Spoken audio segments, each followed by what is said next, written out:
This story is titled, Made Fun of My Husband at a Neighborhood Party, until he stood up and said, It's over forever. Hey everyone, the channel's been slowing down a bit, and I spend so much time finding these stories for you. If you enjoy the content, please hit that subscribe button. It means the world, and helps keep this journey going strong. Let's grow together. Now let's start the video. OP starts by saying, Hey Reddit, I'm using a throwaway because I don't want this connected to my main account. My name's Lisa, I'm 24, and my husband Jack is 26. We've been married for 3 years, but we've known each other since college. Honestly, I never thought I'd be in this situation. I screwed up, and now I'm paying for it, but I need to write this down because my head's spinning. Jack and I have always been different. He's the quiet, introverted type who's happy with a good book or a movie at home. I'm the total opposite. I love going out, hosting parties, and being surrounded by people. When we first got together, I thought it was perfect. He balanced me out, you know. He let me be the social butterfly while he stayed more in the background. But looking back, I didn't realize how much that dynamic was wearing him down. Jack's always been, I don't know the right word, accommodating, selfless, pushover. Hate saying that, but it's the truth. He always puts others before himself, especially me. Like, he'd get up at 6 a.m. just to bring me my favorite coffee because he knew I liked it fresh. If I was in a bad mood, he'd cancel his plans to stay home with me. He'd plan romantic dinners, surprise me with little gifts, and always made me feel like I was the most important person in the world. And me? I took it all for granted. I got used to it and stopped appreciating the things he did for me. I think it's because he never complained. Even when I'd slack off or get annoyed with him, he'd just smile and say, I love you, Lisa. It's like I convinced myself that he'd never leave, no matter how I acted. He loved me too much, right? I figured he'd just put up with it forever. Things really started to shift when I decided I wanted to be a stay-at-home wife. Yeah, we don't have kids or anything. I just didn't want to work anymore. Jack was making decent money, and I figured, why not? He didn't argue. He just said, if that makes you happy, we'll figure it out. Looking back, I can see how unfair that was. We were both young, just getting started in life, and I put all the financial pressure on him without even asking how he felt about it. At first, I kept the house clean and made dinner most nights, but that didn't last long. I got lazy. Jack would come home from work to a messy house, no dinner, and me sitting on the couch scrolling through my phone. He never complained. He'd just roll up his sleeves and start cleaning or cooking. He'd say he was tired, but he'd do it anyway because he wanted me to relax. And instead of feeling grateful, I started to resent him. It sounds so messed up when I say it now, but I wanted him to push back. I wanted him to tell me no or stand up for himself. Instead, he just kept bending over backward for me, and I started seeing him as weak. I started to think maybe I needed someone more assertive, someone who could handle me, whatever that means. Around this time, I started going out more with friends. Jack would encourage me to have fun, even handing me extra money to cover drinks or whatever. He'd tell me to call him if I needed a ride, but he never went out with me. That wasn't his thing, and I was fine with that. Or at least I thought I was. The more time I spent with my friends, the more I started to see Jack as boring. My friends didn't help either. They'd make little comments about how I deserved someone more exciting, someone who could keep up with me. The worst part? I started to believe them. One Friday night, I went out with my friend Tina for what was supposed to be a simple girls' dinner. It turned into bar hopping and dancing until 2 a.m. Jack had given me some extra cash, saying, Have fun, babe. You deserve it. I laughed it off at the time, but now it feels so pathetic. Anyway, that night I made fun of Jack for the first time in front of my friends. We were tipsy, and I joked about how he did everything for me, how he let me be a stay-at-home wife, even though we didn't have kids. Tina and the others ate it up, laughing and calling him a pushover.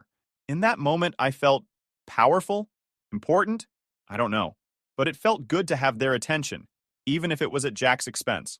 The next morning, Jack made me breakfast like he always did after my nights out. He asked how my night was, and I gave him a vague, one-word answer. I could tell he wanted to ask more, but he didn't. He just said, I'm glad you had fun, and kissed my forehead. I should have felt guilty. I did, for about 5 minutes. But then I brushed it off. Jack was fine, right? He didn't say anything, so it must not have bothered him. That's how I justified it to myself. Over the next few weeks, I went out more often. Tina and the others became my go-to group, and Jack started to feel more like a background character in my life. He'd still try to connect with me, asking about my day, planning date nights, but I'd always make an excuse or blow him off. Our conversations got shorter, and I could feel the distance growing between us. He looked tired all the time, but I ignored it. I figured he'd get over it, just like he always did. One night, I had a group of friends over for a movie night. Jack, being the saint he is, cooked us all dinner and then went to the bedroom to give us space. We were drinking wine, and the conversation turned to relationships. Tina joked about how her boyfriend could learn a thing or two from Jack. That turned into more jokes about how perfect Jack was and how I had him trained. Fueled by the wine and the attention, I joined in. I made fun of his quirks, how he'd do anything I asked without hesitation, and even joked that I could probably tell him to jump off a cliff, and he'd ask how high. My friends were dying laughing, and I felt like the star of the show. I didn't think twice about it until the next morning. Jack didn't say anything about it, but the way he looked at me that morning broke my heart. He didn't seem angry, just defeated. He kissed me goodbye like always, but I could see the hurt in his eyes. For the first time, I felt a pang of guilt I couldn't shake, but instead of apologizing or even acknowledging it, I buried it. I convinced myself it wasn't a big deal. Jack would forgive me like always, right? Except this time, I think I pushed him too far. Things really started falling apart when I reconnected with some old college friends who had recently moved back to our area. I hadn't seen these people in years, and catching up with them felt like a breath of fresh air. They were loud, fun, and carefree, the kind of people who didn't seem tied down by boring routines. At the time, I thought I was missing out on something by staying home so much with Jack. Looking back, I see how stupid that was. The first time I went out with them, Jack was supportive like always. He handed me extra cash, told me to have fun, and even offered to pick me up if I needed a ride. I thought it was sweet, but at the same time, it made me roll my eyes. Like, why couldn't he come out and have fun with me? He always stayed home, doing his thing. I used to think it was just who he was, but being around my friends made me start comparing him to other guys who were more outgoing or exciting. It wasn't fair, but it's where my head was at. That first night out was the tipping point. We had a couple of drinks, and the conversation turned to relationships. Someone made a joke about their partner being lazy, and Tina, my closest friend in the group, turned to me and said, "Lisa, your guy's basically a housewife. Must be nice having someone who does everything for you." I should have defended Jack, but instead I laughed. I told them about how he always cooked, cleaned, and even encouraged me to stay home while he worked. Tina and the others were cracking up, saying I had Jack wrapped around my finger. One of them said, "Girl, you're living the dream. Why settle when you could have more?" I laughed along, but deep down, it planted a seed of doubt. When I got home that night, Jack had stayed up waiting for me. He asked how my night was, and I brushed him off with a quick, "It was fine." He didn't press, just smiled and said, "I'm glad you had fun." I could tell he wanted to connect, but I was too caught up in the excitement of my new social life to care. Instead of feeling grateful, I felt annoyed. Why couldn't he be more like the guys I saw at the bar? Confident, funny, and loud? Over the next few weeks, I started going out more. Every time, Jack would tell me to have fun and remind me to be safe. He'd even offer to drive me if I needed it. And every time, I'd mock him to my friends. At first, it was little jokes, like how he'd text me to make sure I was okay, or how he'd always remind me to drink water. But then it got meaner. I'd joke about how he'd let me stay home and do nothing, or how he'd never stand up to me. My friends would laugh, telling me I deserved better, and I'd soak it all up. At home, things were changing too. Jack didn't complain, but he started pulling back. He'd go straight to bed after work, saying he was tired, and we barely talked anymore. He still cooked dinner and cleaned up after me, but there was this distance between us. I should have seen it as a red flag, but instead, I got frustrated. I convinced myself that he was being passive-aggressive, that he was sulking because I was finally living my life. One night, I invited Tina and some other friends over for a movie night. Jack, being the guy he is, made dinner for everyone and even set up the living room with snacks and blankets. Once we were settled, he quietly disappeared into the bedroom to give us space. For a while, we just watched movies and had a good time. But after a couple of glasses of wine, the conversation shifted to relationships again. Tina started talking about her boyfriend, saying how she wished he'd put in half the effort Jack did. Then someone else said, "Lisa's got it made. Jack's like the perfect husband, right?" And instead of agreeing or saying something nice, I started making fun of him. I joked about how he was too perfect, how he'd do anything I asked without question. I even said, if I told Jack to jump off a cliff, he'd probably ask how high. Everyone was laughing, and for a moment, I felt on top of the world. I didn't realize Jack could hear us until the next morning. When I woke up, he was already dressed for work. He didn't say anything about the night before, but there was this look in his eyes, like he was holding back tears. He kissed my forehead like always, told me he loved me, and left. I should have apologized right then and there, but instead I buried the guilt. I told myself it didn't matter. Jack loved me, and he'd forgive me like he always did. But things didn't go back to normal. Jack started working longer hours, and when he was home, he barely spoke to me. He still did everything he always did: cooked, cleaned, took care of things around the house. But there was this quiet tension.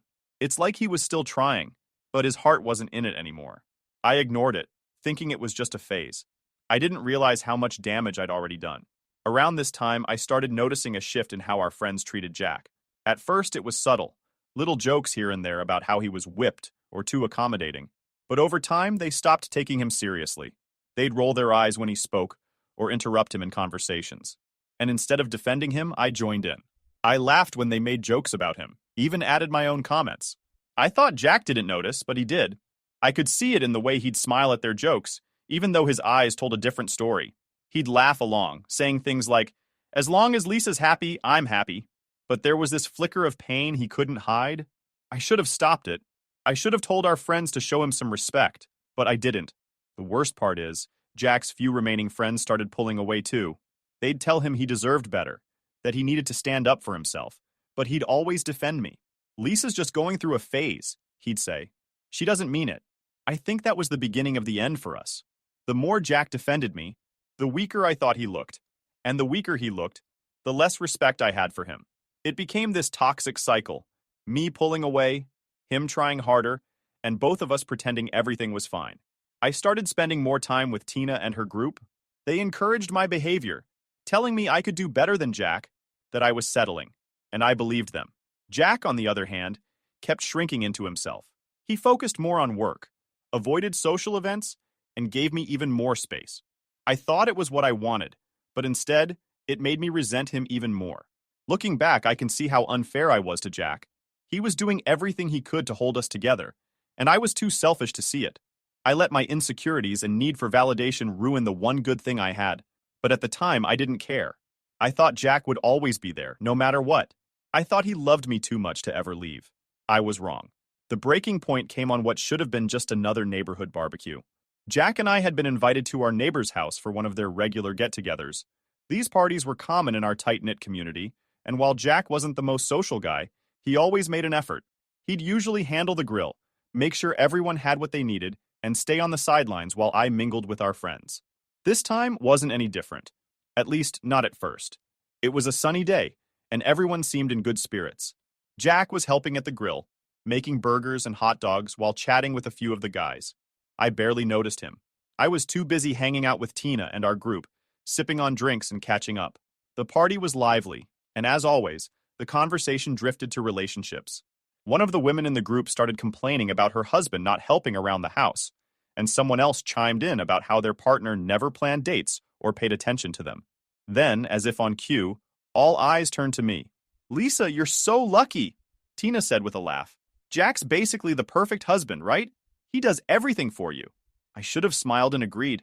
I should have said something kind about him. But instead, I felt the need to one-up the conversation. "Oh, trust me," I said, laughing. "Jack's great, but sometimes it's like he's too perfect, you know? Like, he never says no to me. It's almost annoying."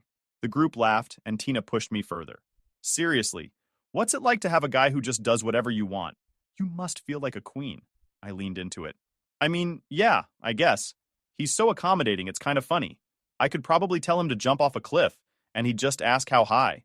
The table erupted in laughter, and I felt that familiar rush of attention. It was like a high, being the center of the joke, the one everyone was laughing with. But then I noticed the silence. I looked up, and there was Jack, standing just a few feet away. His face was pale, his jaw tight, and his eyes, I can't even describe the look in his eyes. It wasn't anger. It was something worse, like he'd just been gutted. "Lisa," he said, his voice steady but cold. "Can we talk? Now." The laughter at the table stopped immediately, and everyone turned to look at us. I froze, not sure what to say. Sure," I muttered, setting down my drink and standing up. I followed him to a quieter corner of the yard, aware of the stairs behind us. "What's going on?" I asked, trying to sound casual, but my heart was racing. Jack didn't look like himself. He looked done. He took a deep breath and said, "I can't do this anymore." At first, I thought he was joking. "Do what?" I asked, forcing a nervous laugh, but he didn't smile. He didn't even flinch. I can't keep pretending everything's okay, he said, his voice breaking slightly. I've tried, Lisa. I've tried so hard to make this work, but I can't keep being the punchline of your jokes. I can't keep being disrespected by you, by your friends, by everyone. My stomach dropped. Jack, what are you talking about? It was just a joke. You're overreacting. He shook his head. It's not just this one thing, Lisa. It's everything. The way you treat me. The way your friends treat me because of the way you talk about me. I've been trying to hold on because I love you, but I can't do this anymore. I deserve better than this. I stared at him, stunned. Jack had never talked to me like this before. He was always calm, always forgiving. It felt like he had suddenly transformed into a completely different person, someone I didn't recognize. You're just mad, I said, trying to brush it off. Let's go home and talk about this later. No, he said firmly. We're not going home together. I'm done, Lisa. When you get home, your things will be on the porch. I want you out. I felt like the ground had been pulled out from under me. Jack, stop. You don't mean that. He met my eyes, and for the first time, I realized he wasn't bluffing. Yes, I do, he said. I've made up my mind. And with that, he walked away. I stood there, frozen, as he returned to the grill like nothing had happened. The party continued around me, but I could feel everyone's eyes on me.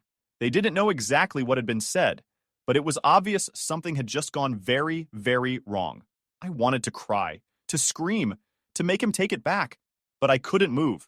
Eventually, I grabbed my purse and left the party, walking home in a daze. When I got there, I found Jack already packing my things into boxes. I tried to talk to him, to apologize, to explain, but he wouldn't even look at me. Please, Jack, I begged, tears streaming down my face. I'm sorry. I'll fix this. Just give me another chance. He didn't stop packing. It's too late, Lisa, he said quietly. I've been giving you chances for years, and you've thrown every one of them away. I'm done. When he finished packing, he carried the boxes to the porch and set them down. Then he turned to me and said, You need to leave. If you don't, I'll call the police. I stared at him, hoping he'd change his mind, but his expression didn't budge. I had no choice but to leave. As I walked away, carrying what I could, I felt completely humiliated. I could see our neighbors peeking out of their windows, watching the drama unfold. Even Tina, who had been my closest friend, didn't say a word to me. I ended up at a park down the street, sitting on a bench and crying until my dad came to pick me up. I told him what had happened, though I left out the part about how badly I'd treated Jack. He was disappointed, but he took me back to my parents' house. And now I'm here, trying to figure out what the hell to do next. Jack won't answer my calls or texts. I've reached out to Tina and the others, but no one's responded. I feel like I've lost everything. My husband, my home, even my friends. And the worst part is, I know I did this to myself. After Jack kicked me out, I spent the first couple of days in shock. I mean, I knew I had messed up, but I didn't think it would ever come to this. Jack had always been so patient, so forgiving. I thought no matter what I did, he'd always stick around. That was my first mistake, assuming his love had no limits. When I got to my parents' house, they didn't say much at first. My dad could tell something serious had happened, but I only gave him a half-baked explanation like, Jack's upset and we're taking a break. I didn't want to admit the full story, that I had publicly humiliated my husband over and over until he finally snapped. My mom didn't push for details, but I could tell by the way she looked at me that she wasn't buying my version of things. The silence from Jack was unbearable. I called him at least a dozen times, left voicemail after voicemail, and sent text after text. He didn't respond to any of it. The man who used to text me good morning every single day and send cute little updates throughout his workday was now ignoring me completely. That hurt more than anything, because I realized it wasn't just anger. It was indifference. He was done, and nothing I said was going to change that. Even worse, the people I considered my friends, the ones who had encouraged me to act this way, went radio silent too. Not a single text or call from Tina or anyone else in our group. It hit me like a brick. These people were never really my friends. They loved the drama, the gossip, and the jokes when they were at Jack's expense. But now that things had blown up, they didn't want anything to do with me. A couple of days after the neighborhood party, I decided to go back to our house. I told myself I just wanted to grab a few things I might have forgotten, but deep down, I was hoping to see Jack. I thought maybe if I showed up in person, he'd at least let me explain. But when I got there, he wasn't home. The locks had already been changed, and there was a small box on the porch with a note taped to it. The note read, Lisa, this is the last of your stuff. Please don't come back here again. I've already started the process of filing for divorce. I'll send you the papers soon. Jack. I stood there, holding that note, and felt my heart shatter all over again. Divorce? He was serious? Knew things were bad, but I thought we'd at least try to work through it. I sat on the steps for what felt like forever, just staring at the box. It was like my entire life had been packed into one small container, and that's all I had left. When I got back to my parents' house, my mom finally cornered me. Lisa, she said, this break doesn't sound like a break. What really happened? I broke down and told her everything. The jokes, the comments, the way I treated Jack in front of my friends. I even admitted how I'd been mocking him for months. My mom listened, but when I finished, she didn't try to sugarcoat it. Lisa, I'm not going to lie to you.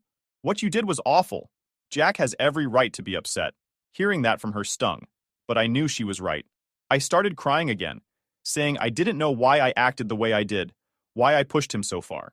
My mom sighed and said, maybe you didn't think he'd ever leave. But Lisa, love isn't infinite. Even the kindest people have their breaking points. My dad, who had been listening quietly, finally spoke up. You need to stop making excuses and figure out how to move forward. You can't change the past, but you can decide who you want to be from here on out. It wasn't the comforting pep talk I wanted, but it was what I needed to hear. The days dragged on, and my calls to Jack went unanswered.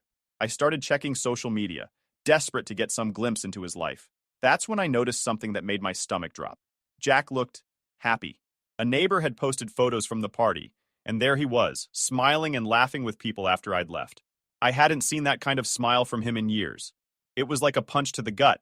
While I was crying at my parents' house, Jack was moving on. I also started hearing whispers from people in the neighborhood. Apparently, word had spread about the scene at the barbecue, and everyone knew why Jack had ended things. Didn't expect. You know, she said, a lot of your friends have been trying to get close to Jack now that you're out of the picture. It's disgusting, honestly. Hearing that made my blood boil. These so-called friends, the ones who had encouraged me to treat Jack like dirt, were now going after him? I felt betrayed all over again.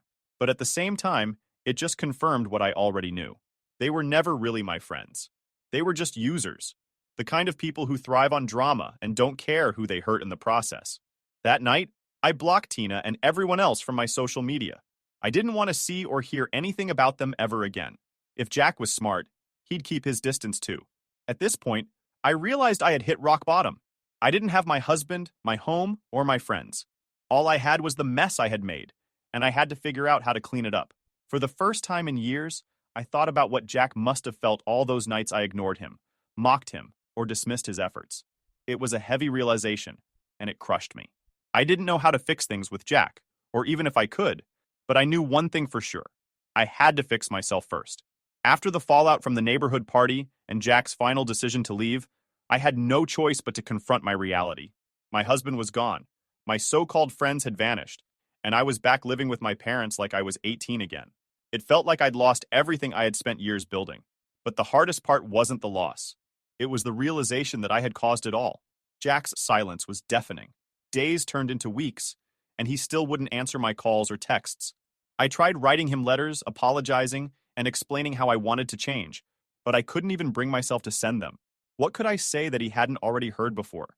Every time I picked up my phone, I imagined him seeing my name on the screen and feeling nothing but disgust. One day, the divorce papers showed up at my parents' house. My hands shook as I opened the envelope. Jack had written a simple note. I've included everything you'll need. Please don't contact me again unless it's through a lawyer. I sat there staring at the papers, feeling the finality of it hit me. Jack wasn't angry anymore. He wasn't hurt. He was done. And there was nothing I could do to change that. I signed the papers a few days later, but it felt like I was signing away more than just our marriage. I was signing away the part of my life where I knew unconditional love, stability, and forgiveness. Jack had always been my safety net, and now I had to stand on my own for the first time in years. My parents, while supportive, didn't coddle me. My dad kept pushing me to find a job, saying, "You can't sit here forever, Lisa. You've got to start over." But the idea of starting over was terrifying. I hadn't worked in years, and the thought of going back into the job market felt impossible. I had no confidence, no skills to brag about, and no idea where to start. Still, I knew I couldn't keep living in limbo. I started applying for jobs. Anything and everything. Retail, office work, even some restaurant gigs. I got a few interviews, but nothing panned out at first. It was humiliating, sitting across from hiring managers who could tell I'd been out of the workforce for too long. Every rejection felt like another reminder of how far I'd fallen. Eventually, my dad pulled some strings and got me a part-time job at a local grocery store. It wasn't glamorous, and I hated every second of it, but I needed the money. Standing at the register for hours, scanning groceries, and making small talk with customers gave me a lot of time to think about how I ended up here. I'd go home exhausted, but at least I was doing something. It wasn't much, but it was a start. One day, a customer recognized me. It was one of our old neighbors, someone who had been at the infamous barbecue. She gave me a sympathetic smile and said, "Lisa, I heard about you and Jack. I hope you're doing okay." I wanted to crawl under the counter, but I forced a smile and said, "I'm getting by. Thanks." Then she said something that stopped me cold. "Jack seems to be doing really well. I ran into him last week, and he looked happier than I've ever seen him. Happier." That word stayed with me for days. Jack was happier without me. While I was standing at a cash register trying to piece my life back together, he was out there thriving. It wasn't jealousy, it was shame. I had spent so much time tearing him down, and now that he was free from me, he was finally able to be the person he deserved to be. The neighbor mentioned something else too. You know, a lot of the women in the neighborhood are trying to get close to him now. It's kind of gross, honestly. That part didn't surprise me. Tina and the others had always acted like vultures, circling around anything they thought they could take, but hearing it out loud still made my stomach turn. These were the same women who had laughed with me, mocked Jack with me, and encouraged me to treat him like dirt. Now they were chasing after him. I wanted to reach out to Jack and warn him, tell him not to fall for their fake charm, but I knew it wasn't my place anymore. Jack wasn't my husband. He wasn't even my friend. He was someone I had lost the right to care for. After weeks of spiraling, my mom suggested therapy. At first, I resisted. "What's the point?" I said. "I know what I did wrong. Talking about it isn't going to change anything." But my mom wouldn't let it go. "Lisa, you've been stuck in your own head for too long. You need someone to help you sort through this." I finally caved and started seeing a therapist. Those sessions were brutal. Talking about the way I had treated Jack forced me to confront parts of myself I didn't want to acknowledge. I realized that a lot of my behavior came from insecurity. I had this need to be the center of attention, to feel like I was in control, and I took it out on the one person who loved me unconditionally. The therapist helped me see that I wasn't just grieving the loss of Jack. I was grieving the person I thought I was. For years, I had convinced myself that I was this confident, fun, independent woman. But the truth was, I had leaned on Jack for everything. Without him, I felt like nothing. Therapy didn't fix everything overnight, but it gave me a starting point. I began setting small goals for myself, saving money from my grocery store job, cooking meals for my parents as a way to show my gratitude, and even signing up for a few online courses to brush up on my skills. It wasn't much, but it was progress. I stopped trying to contact Jack. Every time I picked up my phone, I reminded myself that I needed to respect his boundaries. He deserved peace, and chasing after him wouldn't do either of us any good. Instead, I focused on rebuilding my life, one tiny step at a time. One evening, while scrolling through social media, I saw a post from that same neighbor who had come through my checkout line. She had posted a photo of Jack at a charity event, smiling and surrounded by people. He looked good, healthy, confident, and at ease. It hurt to see him so happy without me, but it also gave me a strange sense of closure. Jack was going to be okay, and maybe someday I would be too. It's been months now since the divorce was finalized. I'm still living with my parents, but I've started saving up to get my own place. My job isn't glamorous, but it's helping me rebuild. Therapy has been a lifeline, helping me understand my mistakes and teaching me how to be better. I know I'll never get Jack back, and I've made peace with that. He deserves happiness, and I wasn't the partner he needed, but I'm learning to forgive myself too. I can't undo the past, but I can make sure I never repeat those mistakes again. To anyone reading this, don't take the people you love for granted. Don't assume their patience is infinite. Love is a two-way street, and if you don't treat it with respect, you'll lose it. Trust me, I learned that the hard way. All right, so let me lay this out because honestly, I'm still pretty irritated by it. I've been cooking at this restaurant for years. It's a nice spot, and the kitchen's my domain. Now, don't get me wrong, cooking all day for strangers is one thing, but it's different when I bring food home for my wife and kids. We've got two little ones, my son who's 8 and my daughter who's 6, and honestly, I love making dinner for them. Every single night, I wrap up work, pack up some good stuff, and bring home a hot meal for the whole family. This has been our setup for years. I handle dinner during the week, and on weekends, my wife steps in and takes over. It works for us. She does breakfast and lunch on weekdays, so we both have our thing, you know? It's not like we ever made a big formal arrangement, but it's just the routine we settled into, and it works. Well, it was working just fine until recently. Anyway, last Friday, my wife had a few friends over for a little girls' night at our place. I'd already had a long shift, but I didn't want to break tradition, so I packed up dinner for the family as usual. And when I got home, I joined in for a bit before heading to bed early. That's when her friend Stacy, who's got a way of being blunt, started asking my wife questions about who does what around the house. And she wasn't subtle. She was like, "So, does he ever actually cook for you? Or is he one of those husbands who just cooks at work and thinks his job is done?" Now, I was half expecting my wife to step in and set the record straight, right? Because it's not like I'm some guy who just sits around when I'm home. I make dinner every night, even if I've had a busy shift. But instead of saying, "Oh no, he actually brings dinner home every night," or something like that, my wife kind of laughs it off and goes along with it. Like, she just made some joke about how I'd rather leave the cooking to her when I'm home and how I never cook. That got Stacy going, and she starts telling this story about her ex-husband who was, according to her, the laziest man alive. She goes on and on about how he never lifted a finger around the house and how she had to do everything herself. And the whole time, my wife is sitting there laughing along, nodding her head, and going, "Yeah, it's so hard to get him to cook at home." Just throwing me under the bus like I'm some lazy guy who never does anything. I didn't say anything then because, you know, they're having their girls' night and I didn't want to make it weird. But I'll be real with you, it really bugged me. Here I am spending every evening after work getting food together for everyone, making sure my wife and kids have a nice dinner. I even make different things sometimes because my wife likes one thing and the kids might want something else. So yeah, it hit a nerve when I'm hearing them joke around like I'm just slacking off, especially coming from my wife. Like, what was the point of that? I went to bed early that night trying to shake it off, but it just kept gnawing at me. It was like the more I thought about it, the more annoyed I got. I mean, why wouldn't she just speak up? I get wanting to keep things light with friends, but I don't think you should do that by making your spouse look bad, especially when it's not even true. The way I see it, your partner's supposed to have your back, not join in when someone's making fun of you, even if it's all just a joke. Next morning, I figured maybe she'd bring it up or, I don't know, maybe realize she put me in a bad spot. But nope, nothing. She acted like everything was totally normal. So I waited until after breakfast, once the kids were out of earshot, and brought it up. I said something like, "Hey, last night when you guys were joking about me not cooking, that kind of stung. You know I cook dinner for us every night. Why would you just laugh along and make it sound like I don't?" And she just looked at me like I was making a big deal out of nothing. She goes, "Oh, come on, it was just a joke. I didn't think you'd take it so seriously." But it's not just a joke when it's your partner, you know? Like, here's someone you love who knows all the things you actually do, yet they're sitting there acting like you don't. I tried explaining that it just felt disrespectful, and that it made me feel like all the effort I put in every day didn't matter. I thought she'd get it, but instead, she doubled down. She said she was just trying to keep things light, and that she didn't want to make it awkward by defending me in front of Stacy. She was acting like I'd asked her to pick a fight, when really, all she had to do was say, "Actually, he does cook. In fact, he brings dinner home for us every single night." But nope, apparently that would have been too awkward.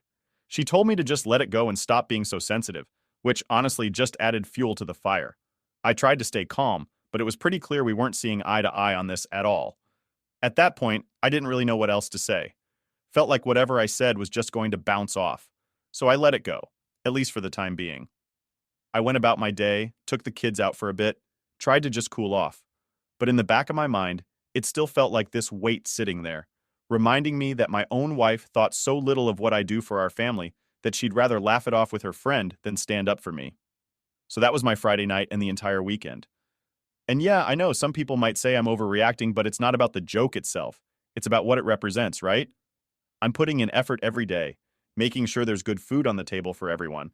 And in return, I get treated like it's not even worth acknowledging.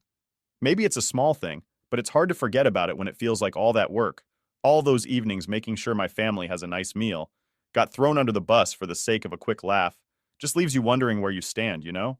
And maybe that's the part that gets to me the most. So, after that weekend of stewing over the whole thing, I finally decided I couldn't just let it go. I mean, yeah, it was supposed to be a joke or whatever, but it wasn't just any joke to me. It felt like my wife was cool with letting her friends think I was some lazy husband who doesn't pull his weight, when that couldn't be further from the truth. Monday rolled around, and after I got home from work and put the kids to bed, I brought it up again. This time I wanted her to understand why it actually got under my skin. I told her, "Look, I know it seemed like no big deal to you, but it made me feel like all the effort I put in just doesn't matter to you. It's like you'd rather laugh along with your friends than say something nice about me." She gave me this look like I was blowing it way out of proportion. Her whole vibe was like, "Are you serious right now?" And then she goes, "I already told you it was just a joke. Why are you still so hung up on it?"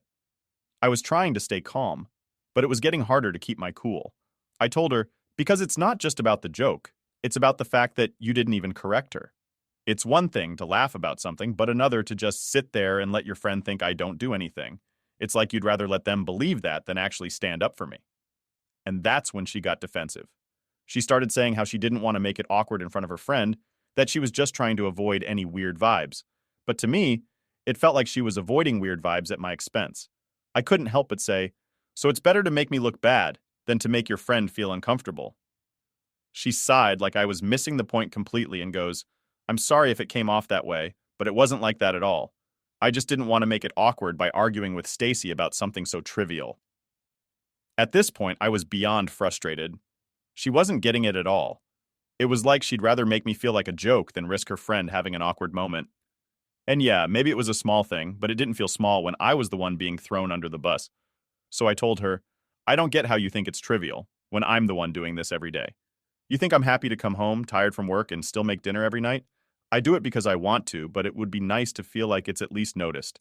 I'm not asking for a medal here, just a little acknowledgement."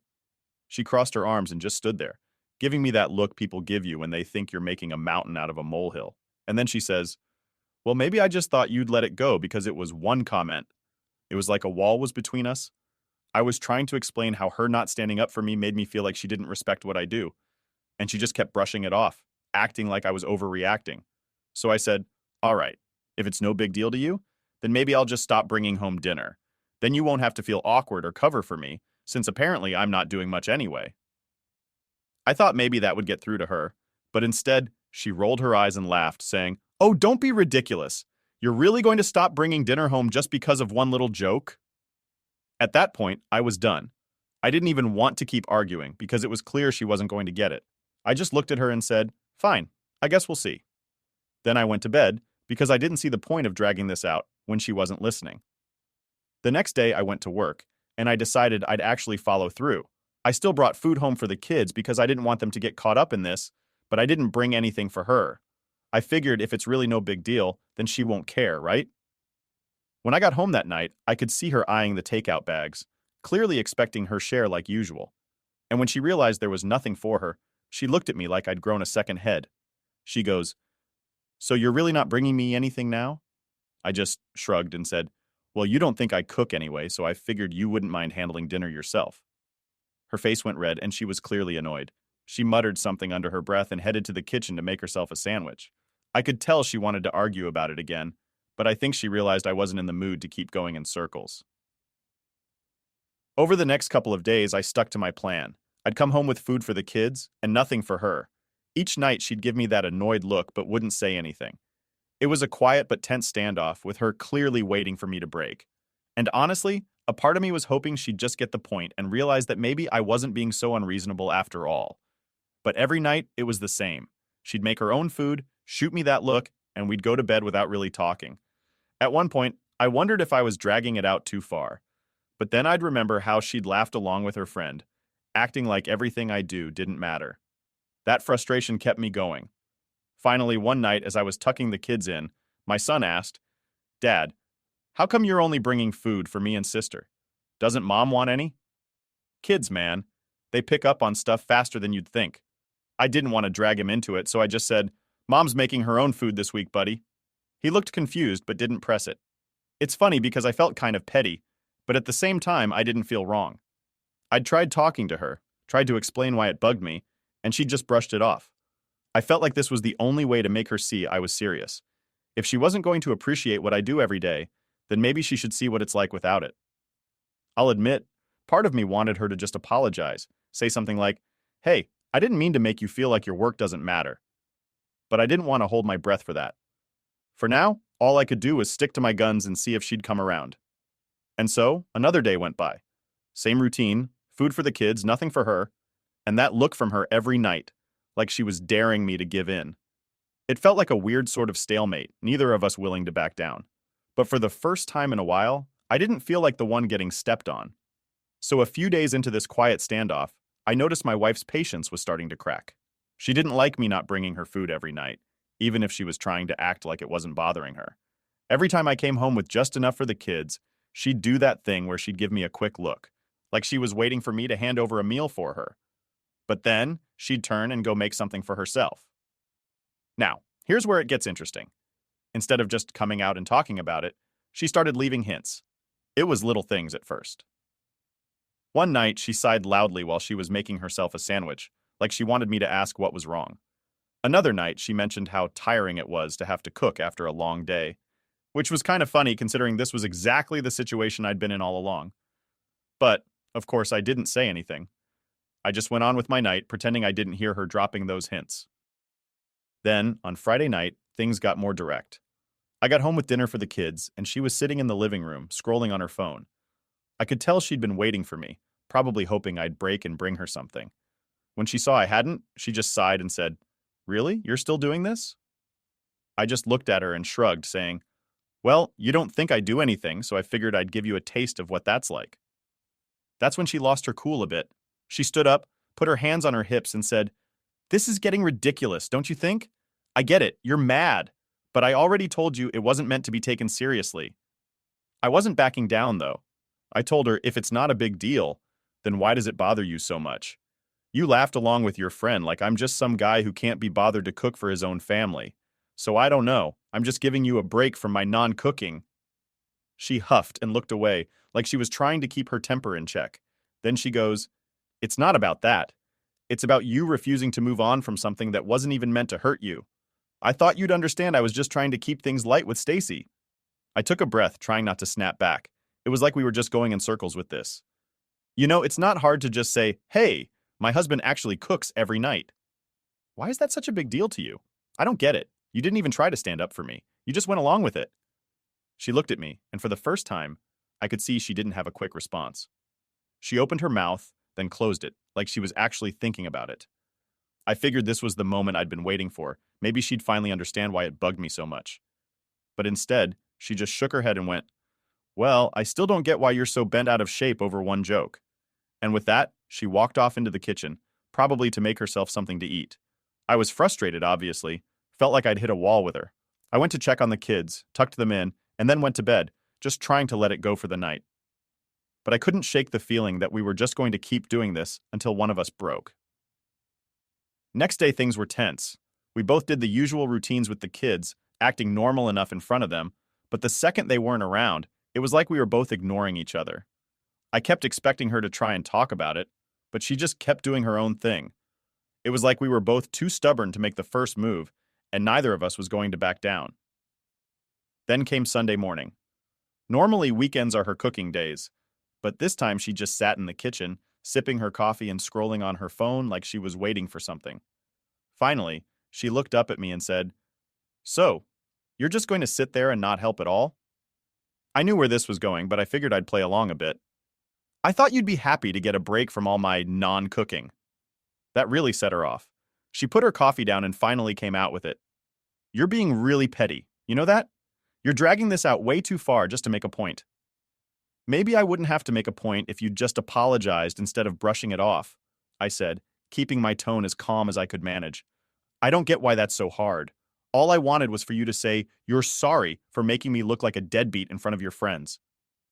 She stared at me for a moment, and I could tell she was actually thinking about it this time. Finally, she let out a sigh and said, "Fine, I'm sorry. I'm sorry if I made you feel like you weren't doing enough, but it's really tiring having to cook for myself after a long day. I don't know, it's been hard too." Part of me wanted to just accept it, let things go back to normal, but another part of me was still irritated. "You know, I do this every night after work. It's not exactly easy for me either." She nodded, looking a bit more defeated this time, and said, "Yeah, I know, I didn't think about it that way." We stood there in silence for a minute, both of us just kind of lost in our own thoughts. It was weird because I could tell she was starting to understand, but at the same time, She wasn't fully there yet. Then she goes, "Look, I get that you're upset, but are we really going to keep this up? I don't want the kids to feel like there's something wrong between us." She had a point there. I didn't want the kids picking up on our tension, and I definitely didn't want to keep dragging this out. But it was also hard for me to just let go after feeling like I'd been thrown under the bus. So I told her, "Look, I'll bring you dinner again, all right? But I need you to get why this bugged me so much. I'm not just being petty for no reason. I work hard, and I want that to mean something to you too." She nodded, finally looking like she got it. She didn't say much, just gave me a small, quiet, "I'm sorry." And for the first time in days, it actually felt real. I could tell we still had stuff to work out, but at least we were getting somewhere. The tension in the room lifted a bit, and while things weren't totally back to normal, it felt like we'd finally managed to break through that wall. And yeah, maybe it took a few days of awkward standoffs, but at least she seemed to understand now.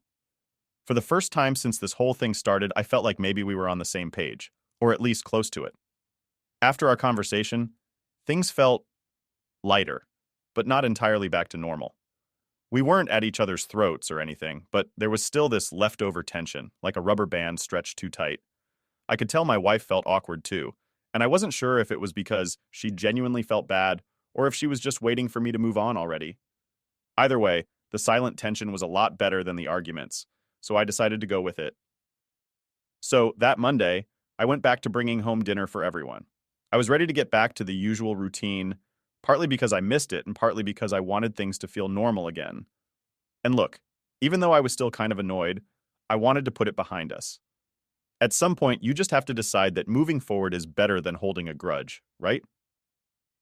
When I got home with the usual bags of food, she seemed genuinely relieved. I watched her face light up a bit when she saw I'd brought something for her too. She didn't say anything, but there was this subtle change in her, like she finally realized how much that small act of me bringing dinner home actually meant. That night, as we ate, she went out of her way to ask me about my day, which was new. Usually she'd ask the basics, like how work was, but this time she actually listened, asking follow-up questions and looking at me like she cared about the answers. Honestly, it felt nice. It's not like we don't talk, but I guess after all this, I appreciated that she was trying a little harder to show she cared. And then, as if she'd read my mind, she said, "I really do appreciate everything you do, you know?"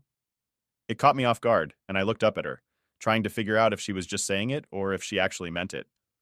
"Yeah?" I asked, trying to keep my tone casual, but I'm sure she could tell I was surprised. She nodded and said, "I know I messed up with Stacy. I should have stood up for you. I didn't realize how important it was to you, but I get it now." It was one of those rare moments where you can tell someone's being completely real with you. I nodded, not really knowing what to say, and just said, "Thanks." I didn't want to drag it out or make it awkward by saying too much, so we just went back to eating in a comfortable silence. The rest of the week felt almost peaceful. She didn't bring it up again, but I could tell she was trying to show her appreciation in little ways. One night, after I put the kids to bed, she'd cleaned up the kitchen without me having to ask. Another day, she texted me at work to ask what I felt like eating that night, which was pretty much her way of saying, "I'll take care of dinner." It's funny, but those little gestures meant a lot to me, and I appreciated that she was making the effort to make things right. But of course, things couldn't stay that smooth forever. On Thursday, her friend Stacy showed up unexpectedly. I'd just gotten home, was unpacking the food, and boom, there she was at the door, like she was the ghost of awkward conversations past. Stacy came in with her usual big energy, laughing and making small talk with my wife as if nothing had happened. I kept my cool, but I'll admit I was a little on edge just seeing her. I had no clue if my wife had told her the truth yet or if Stacy still thought I was this guy who never cooked. Then, out of nowhere, Stacy starts up again, saying, "So, has he finally picked up a spatula at home yet?" She said it like it was the funniest thing in the world, giving my wife this expectant look, as if they were both in on some hilarious inside joke. I looked over at my wife, wondering if she'd let it slide again, but this time she actually stepped up. She cleared her throat, gave Stacy a little smile, and said, "Actually, he brings home dinner for us every night after work.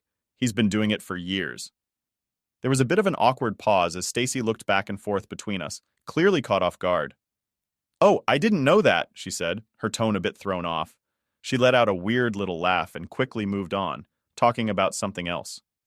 I didn't need her to apologize or anything, but just hearing my wife correct her like that felt like closure. I could see my wife had finally got it, and she was showing me that, even if it was a bit uncomfortable for her. After Stacy left, my wife came over and leaned against the counter, kind of fidgeting with her phone. I wanted to make sure she knew the truth this time, she said, almost like she was explaining herself. I smiled and said, I noticed. It felt good to see her follow through, and I think she knew that. Later that night, while we were getting ready for bed, she brought it up again, this time a bit more open about how she was feeling. She told me, I've been thinking about how I handled things with Stacy. I didn't realize it, but I guess I was kind of embarrassed to tell her how much you actually do. It's like I felt this weird pressure to fit in with her experience, even though it wasn't true for us. I didn't totally get why that was a thing, but I could see she was being honest, and that was all I really needed. I told her, I appreciate you saying that.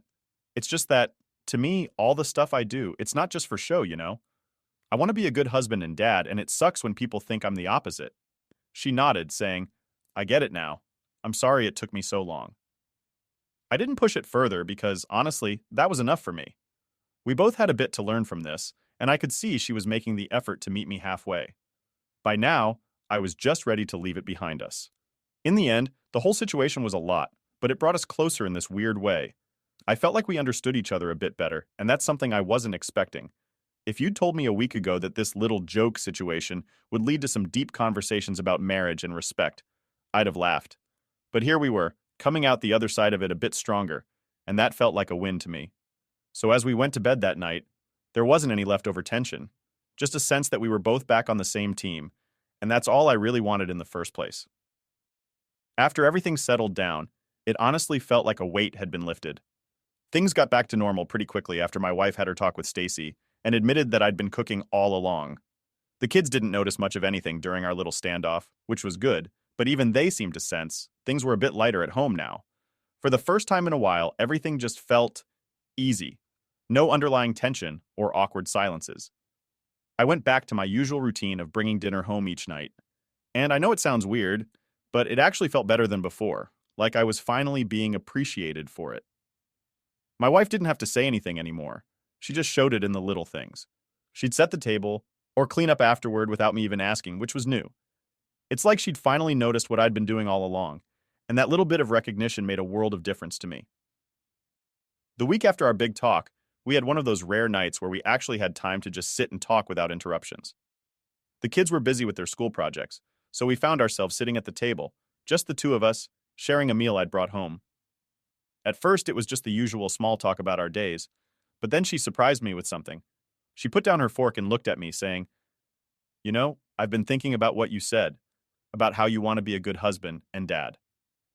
I don't think I ever realized how much it mattered to you. That caught me a bit off guard. I didn't think she'd been putting that much thought into it, but I guess our little drama had made her reflect on things too. I told her, it's not even about just being good. I don't want to be like my dad was. Never there, never caring. I know I work a lot, but I don't ever want you or the kids to feel like I'm not trying. She nodded and said, I know that now. I guess I took it for granted, thinking you'd always do those things just because. But I get it. You're putting effort in because you want to, and I want to appreciate that. Hearing that was honestly a bit of a relief. For the first time, it felt like she actually understood where I was coming from, and that was enough for me. We talked a bit more about things, nothing too deep or serious, but just enough that I felt like we were finally on the same page. That Friday, she did something that really hit home for me. I got back from work a bit earlier than usual, and as soon as I walked in, I smelled something cooking. Now, this doesn't happen often because I'm usually the one doing dinner, but there she was, making a meal for all of us. She'd set the table, had a drink ready for me, and even told the kids that it was a special thank you dinner for Dad. I just stood there for a second, taking it all in. The kids were bouncing around, excited that Mom was doing something different, and she had this big smile on her face. She pulled me over and said, I just wanted to give you a break. You deserve one after all those dinners. It was such a small thing, but it meant a lot. It wasn't fancy or anything, but she'd gone out of her way to make my favorite dish and put effort into making the night special. And for once, I was on the other side of things, just sitting down and enjoying a meal without having to worry about anything else. The kids were loving it too. They kept joking around saying, Mom, are you going to cook more often? And Dad's the real chef, though. It was nice to see them appreciating what I do in their own little way, even if they didn't totally understand everything that had gone on between us. After dinner, my wife actually insisted I just sit back while she cleaned up, which is not the usual. She told me to relax, saying I'd earned it. It felt strange, like I wasn't used to being taken care of like that, but it was a good kind of strange. She seemed genuinely happy to do it, and it was clear she wanted to make things right. Later that night, when we were winding down, she turned to me and said, I know I've said it already, but I really am sorry. I shouldn't have let that joke with Stacy go like that. You do a lot for us, and I never want you to feel like it goes unnoticed.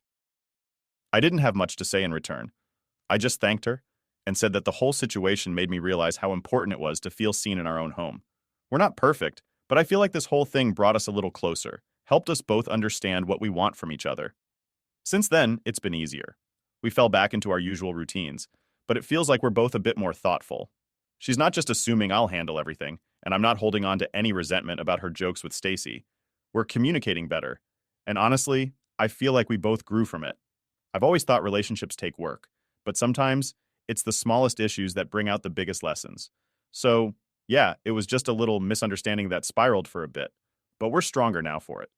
And the next time someone like Stacy makes a comment, I have no doubt my wife's going to step up and set the record straight. We're both learning, both trying, and at the end of the day, that's all I can really ask for. It's funny how something that seemed so small turned out to be exactly what we needed to get a little closer. And I guess that's the real win in all of this. The phone rang just as I was about to lock up the clinic for the night. It was one of those moments that you just know is going to change everything. I hesitated, staring at the caller ID that read Mom. My stomach churned. We hadn't spoken in months, and even then, it was more of a terse exchange than a conversation. Harper, came her crisp voice, cutting through the silence of the clinic. Your father is in the hospital. It's serious. I felt my heart drop. My name is Harper Calloway, and for as long as I can remember, my life has been a complicated dance between duty and defiance. Especially when it comes to my mother, Evelyn.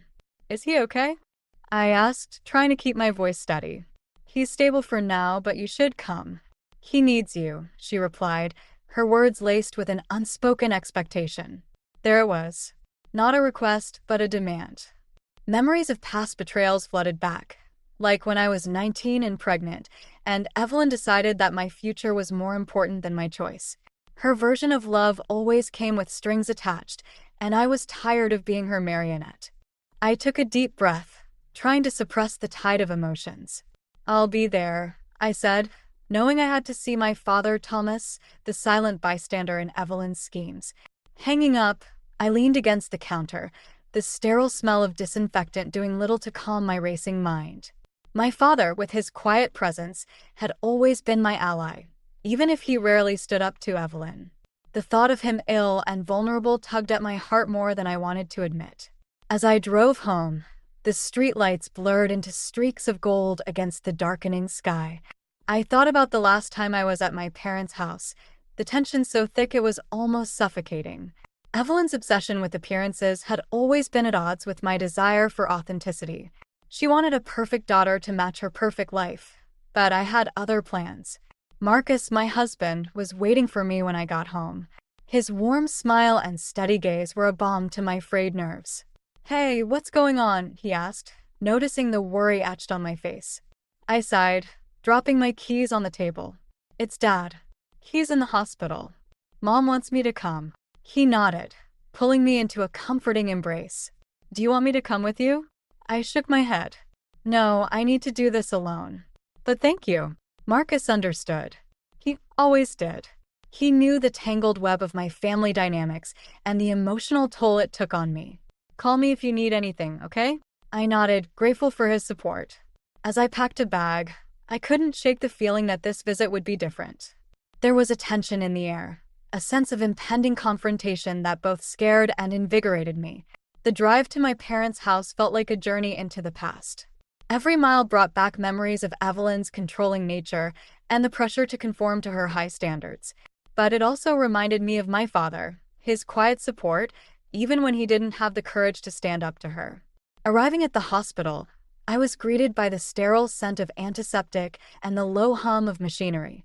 My heart pounded as I made my way to my father's room, bracing myself for what I might find. Evelyn was there, her posture rigid, her expression carefully composed. "Harper," she said, her voice a mix of relief and something else, something I couldn't quite place. "How is he?" I asked, bypassing any pleasantries. "He's resting," she replied, her gaze flicking to the door behind her. "You should see him." I nodded, stepping past her into the dimly lit room. My father lay there, looking smaller and more fragile than I remembered. Seeing him like this, my heart ached with a mix of love and regret. As I sat by his bedside, I felt a surge of determination. This time, I wouldn't let Evelyn manipulate me. I would be here for my father, but on my terms. Whatever game she was playing, I was ready to face it. Just as I was about to leave the room, Evelyn spoke, her voice low and controlled. "Harper, we need to talk about the future. Your father's condition changes everything." Her words hung in the air, a challenge and a threat. I met her gaze, feeling the weight of her expectations clash with my resolve. This was just the beginning, and I knew that whatever happened next would set the course for everything that followed. Walking up the path to my childhood home, I felt a familiar knot forming in my stomach. The house stood pristine, the garden meticulously manicured. Marcus would appreciate the symmetry, I thought with a faint smile. But to me, it was a facade, a picture-perfect exterior that masked the emotional chaos inside. As I stepped inside, the air was thick with the scent of fresh flowers and polished wood. Everything was in its place, just as Evelyn liked it. "Harper," she called from the living room, her voice carrying that authoritative edge. I found her arranging a vase of roses, each bloom strategically placed. "You made it," she said, glancing up briefly before returning to her task. Her tone was casual, as if we were discussing the weather, not my father's health. "How's Dad?" I asked, trying to keep my voice neutral. "He's resting," she replied, not looking up. "The doctors are hopeful, but he needs peace and stability."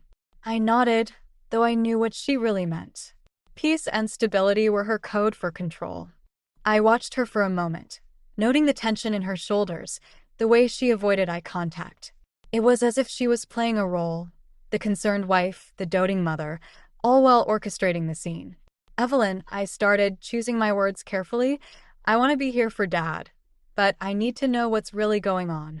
She paused, finally meeting my gaze. "Everything is under control," she said, her voice smooth. "We just need to keep up appearances, for his sake." For his sake. The words echoed in my mind, a familiar refrain. I felt a flicker of anger, but I swallowed it down. "I'm not here for appearances," I said quietly. Her eyes narrowed slightly, a crack in her polished veneer. "Harper, we all have roles to play. You know how important this is for our family." I bit back a retort, knowing it would only escalate things. Instead, I nodded, though my resolve hardened.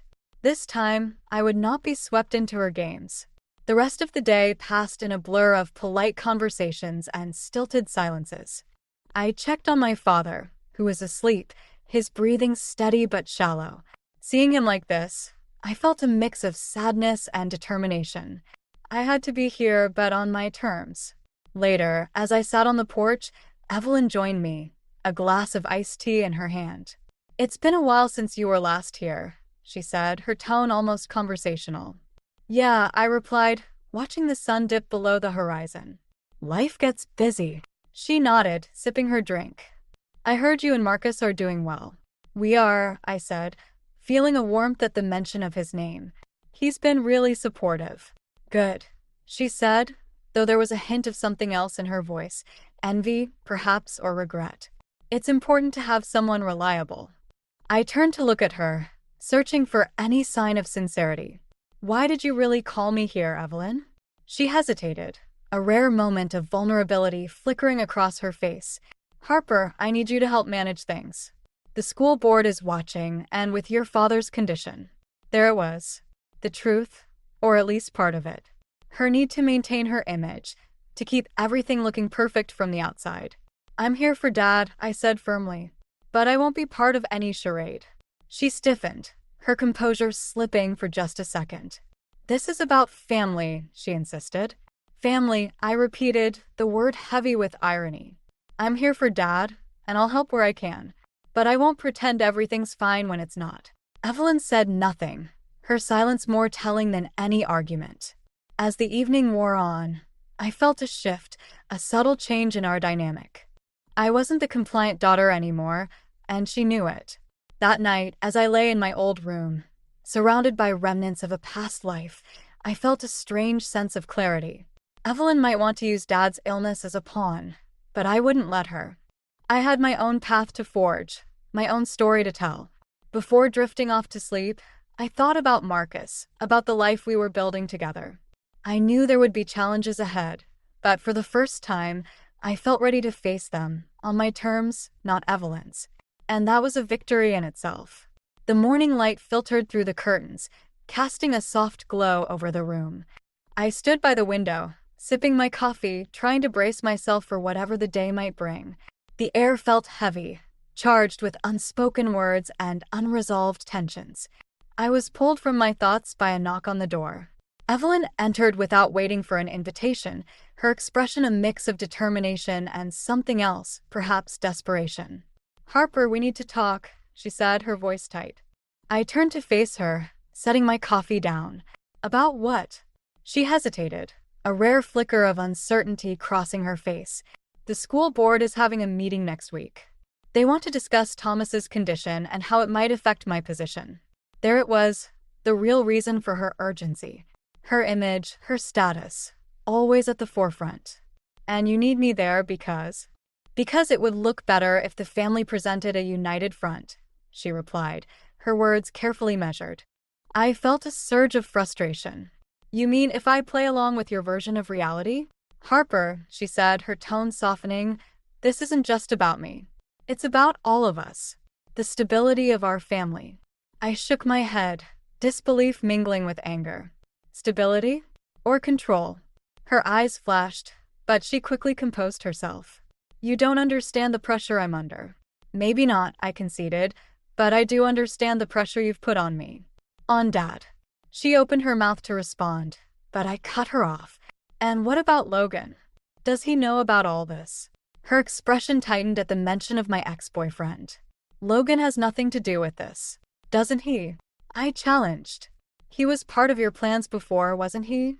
Evelyn's silence was answer enough. I felt a bitter satisfaction at having hit a nerve. But before I could press further, my father's voice called out from down the hall. I excused myself, leaving Evelyn standing there, her composure cracking. In my father's room, I found him sitting up, looking more alert than he had the day before. "Harper," he greeted, his voice warm but weary. "Hey, Dad," I said, sitting beside him.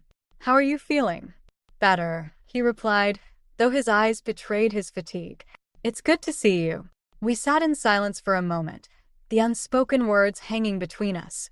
Finally, he spoke, his voice low. "I'm sorry, Harper. For everything." I looked at him surprised. "Dad, you don't have to." "No," he interrupted gently, "I do. I should have spoken up more. I should have been there for you." His admission was like a balm, soothing some of the old wounds. "Thank you," I said, my voice thick with emotion. As I sat with him, I noticed a stack of papers on the bedside table. Among them was a letter, the handwriting unmistakably his. Curious, I picked it up, glancing at him for permission. He nodded, a resigned look in his eyes. "I wrote that a while back. Never had the courage to give it to you." I unfolded the letter, my heart pounding as I read his words of regret and love. He acknowledged his silence, his complicity in Evelyn's schemes, and his desire for me to find my own path. It was a revelation, one that deepened my understanding of him and his struggles. "Thank you," I said again, my voice barely a whisper. "This means a lot." He nodded, a small, sad smile on his lips. "I just want you to be happy, Harper. To live your life." As I left the room, the letter clutched tightly in my hand, I felt a renewed sense of purpose. My father's words were a reminder that I wasn't alone in this fight, that there was more to our family than Evelyn's manipulations. I found Evelyn in the kitchen, her back to me as she prepared breakfast. "I'm going to the board meeting," I announced, my voice steady. She turned, surprise flickering across her face. "You will. But not for the reasons you think," I added. "I'm going to support Dad, to make sure his wishes are heard." Evelyn's expression hardened, but she nodded. "As long as we're on the same page." We're not, I replied, meeting her gaze. And we never will be. With that, I left the room, feeling a weight lift from my shoulders. I was ready to face whatever came next, armed with my father's support and my own determination to break free from the past.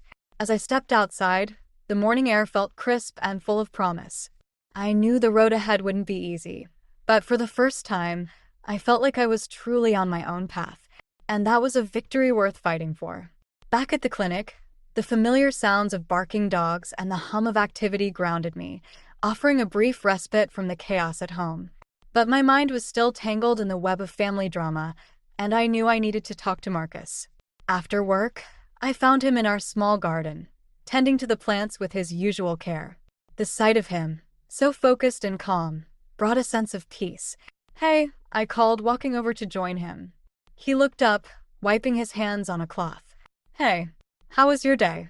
"Eventful," I replied, leaning against the fence.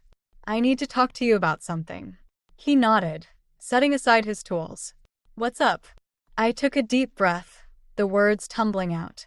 "I found a letter from my dad. He wrote it a while ago, apologizing for not standing up to Evelyn.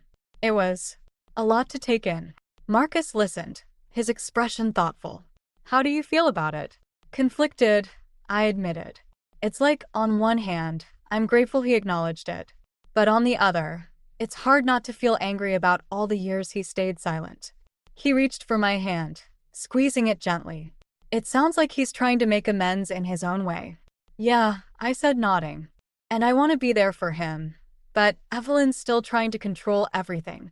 Marcus frowned, a hint of frustration in his eyes. "She's using his illness to keep up appearances, isn't she?" "Exactly," I replied, the words bitter on my tongue. "And now she wants me to help her put on a show for the school board."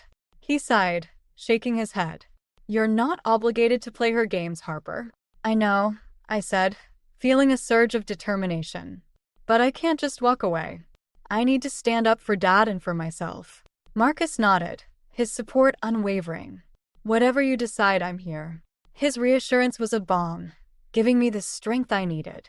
But as I sat there, a new thought struck me, a possibility I hadn't considered. "Marcus," I said slowly, "what if we start looking into adoption?" His eyes widened slightly, surprise mingling with curiosity. "Are you sure?" "I've been thinking about it," I admitted. "I want a family, but I want it to be on our terms, not dictated by my parents' expectations." He smiled, a warmth spreading across his face. "I'm all in, if that's what you want." His response filled me with hope, a vision of a future free from the shadows of the past. But before I could bask in that feeling, my phone buzzed, pulling me back to reality. It was a message from an unknown number. I hesitated, then opened it. The words were like a punch to the gut. "Meet me. We need to talk. It's about Evelyn." I showed the message to Marcus, my mind racing. "Who do you think it is?" he asked, a hint of concern in his voice. "I have no idea," I replied, my heart pounding. "But I need to find out."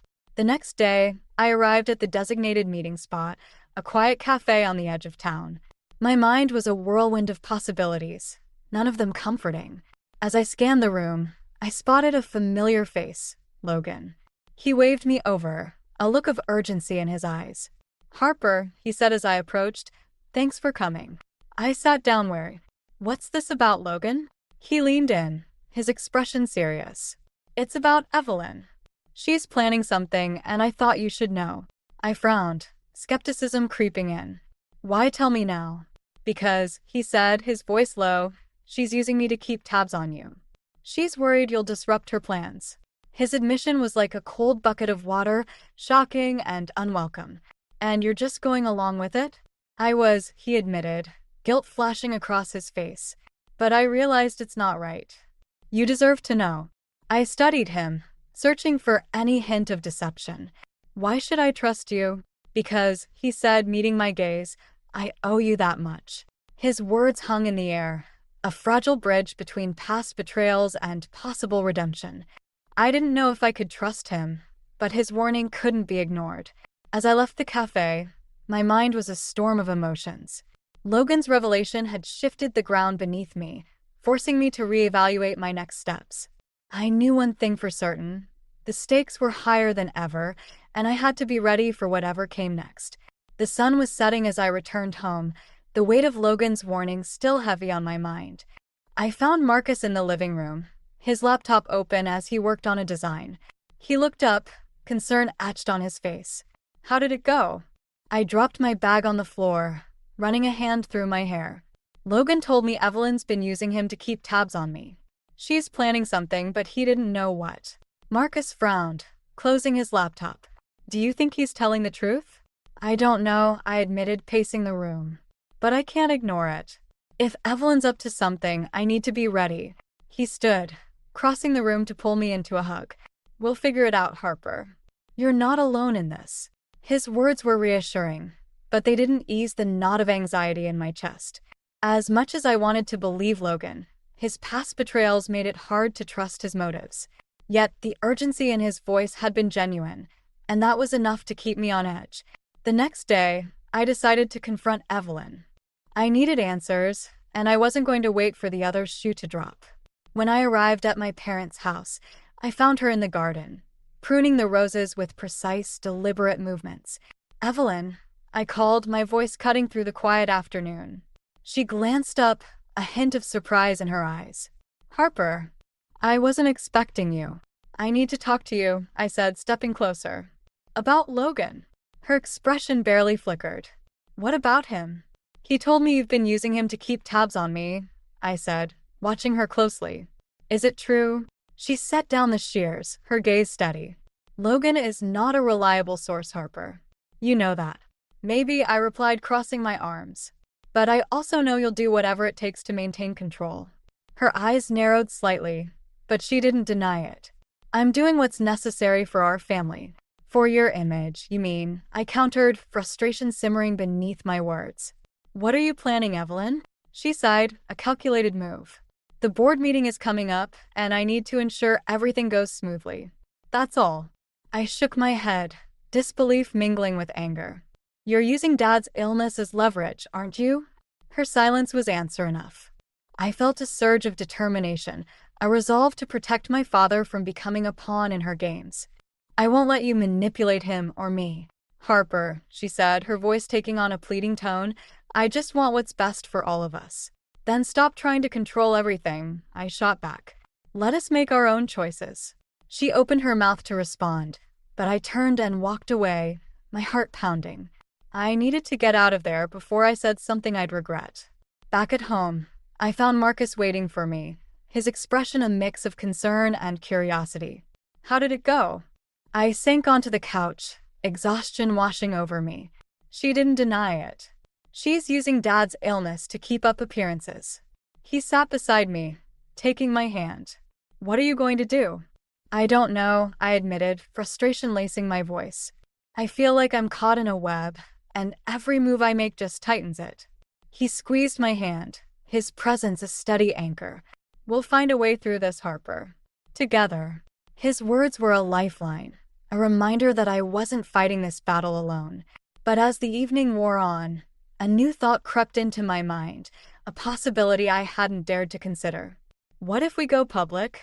I asked, the idea forming as I spoke. Expose Evelyn's manipulation to the board, to the community? Marcus looked thoughtful, weighing the implications. It's a big risk, but it could force her hand. I know, I said, the prospect both terrifying and exhilarating. But it might be the only way to stop her. He nodded, his expression resolute. If that's what you want to do, I'm with you. His support was a balm, giving me the courage to consider the unthinkable. I knew it wouldn't be easy, and the fallout could be severe, but it was time to take a stand. As I lay in bed that night, the weight of the decision settled over me. I was on the brink of a major crisis, one that could redefine everything I thought I knew about family, loyalty, and justice. But for the first time, I felt ready to face it head-on, determined to fight for the truth, no matter the cost. The community event was in full swing when Marcus and I arrived, the air buzzing with chatter and laughter. It was the kind of gathering Evelyn thrived in, where appearances mattered more than reality. As we entered, I felt a knot of anxiety tighten in my stomach, knowing what lay ahead. Evelyn spotted us almost immediately, her smile as polished as ever. "Harper, Marcus," she greeted, her voice smooth. "I'm glad you could make it." I nodded, trying to keep my expression neutral. "Wouldn't miss it," I replied, though the words felt hollow. As the evening wore on, I watched Evelyn work the room, her charm on full display. But beneath the surface, I could sense the tension, the pressure she was under to maintain her facade. It was only a matter of time before the cracks began to show.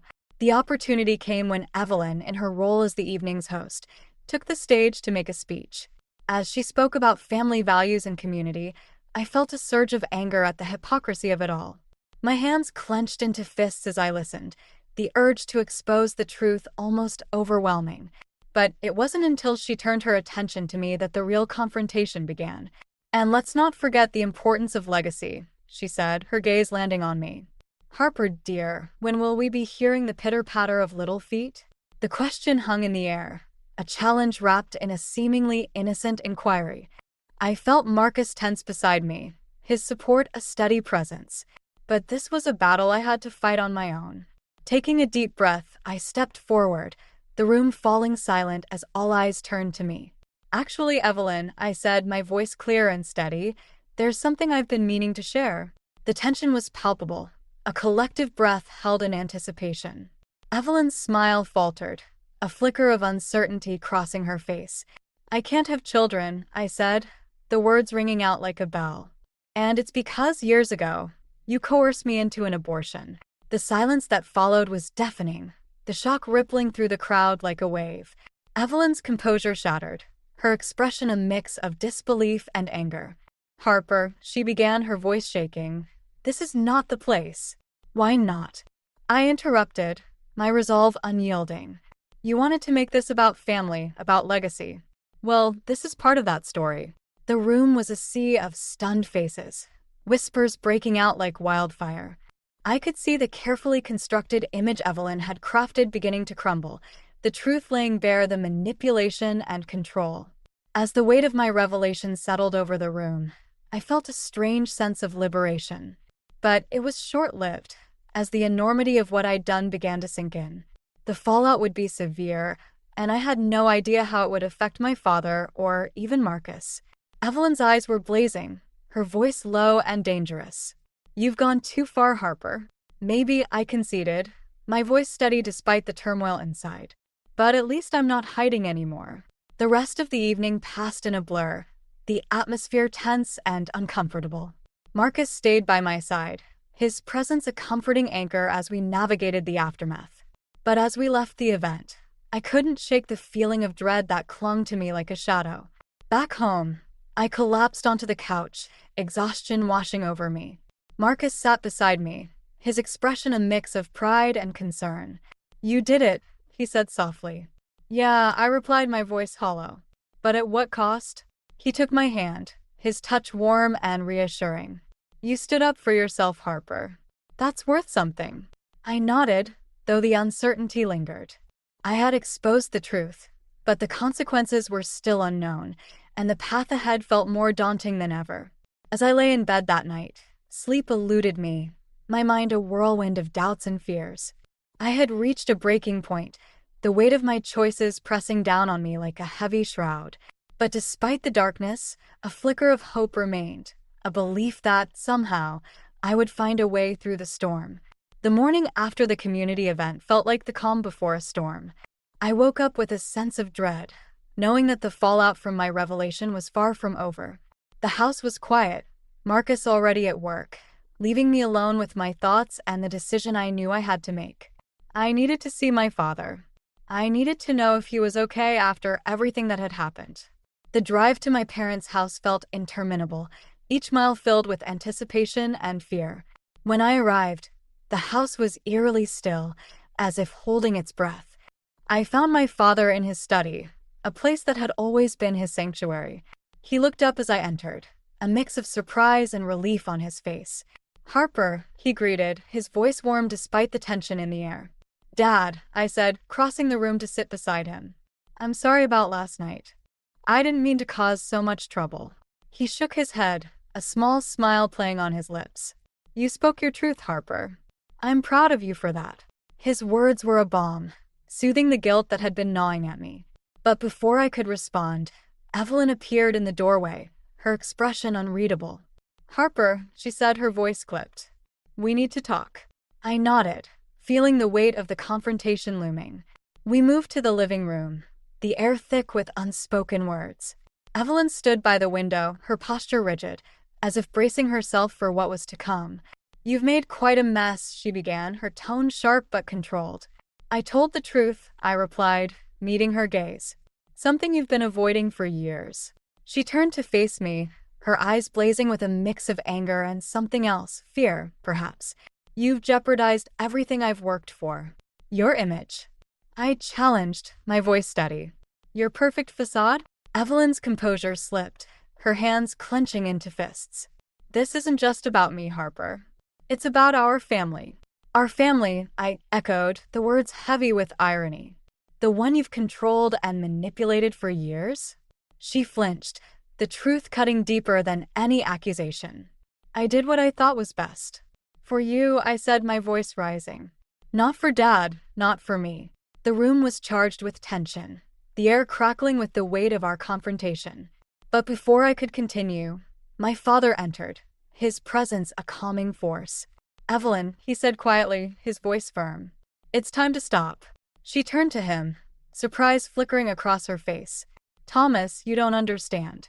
No, he interrupted, his gaze steady. I do. And I should have said something a long time ago.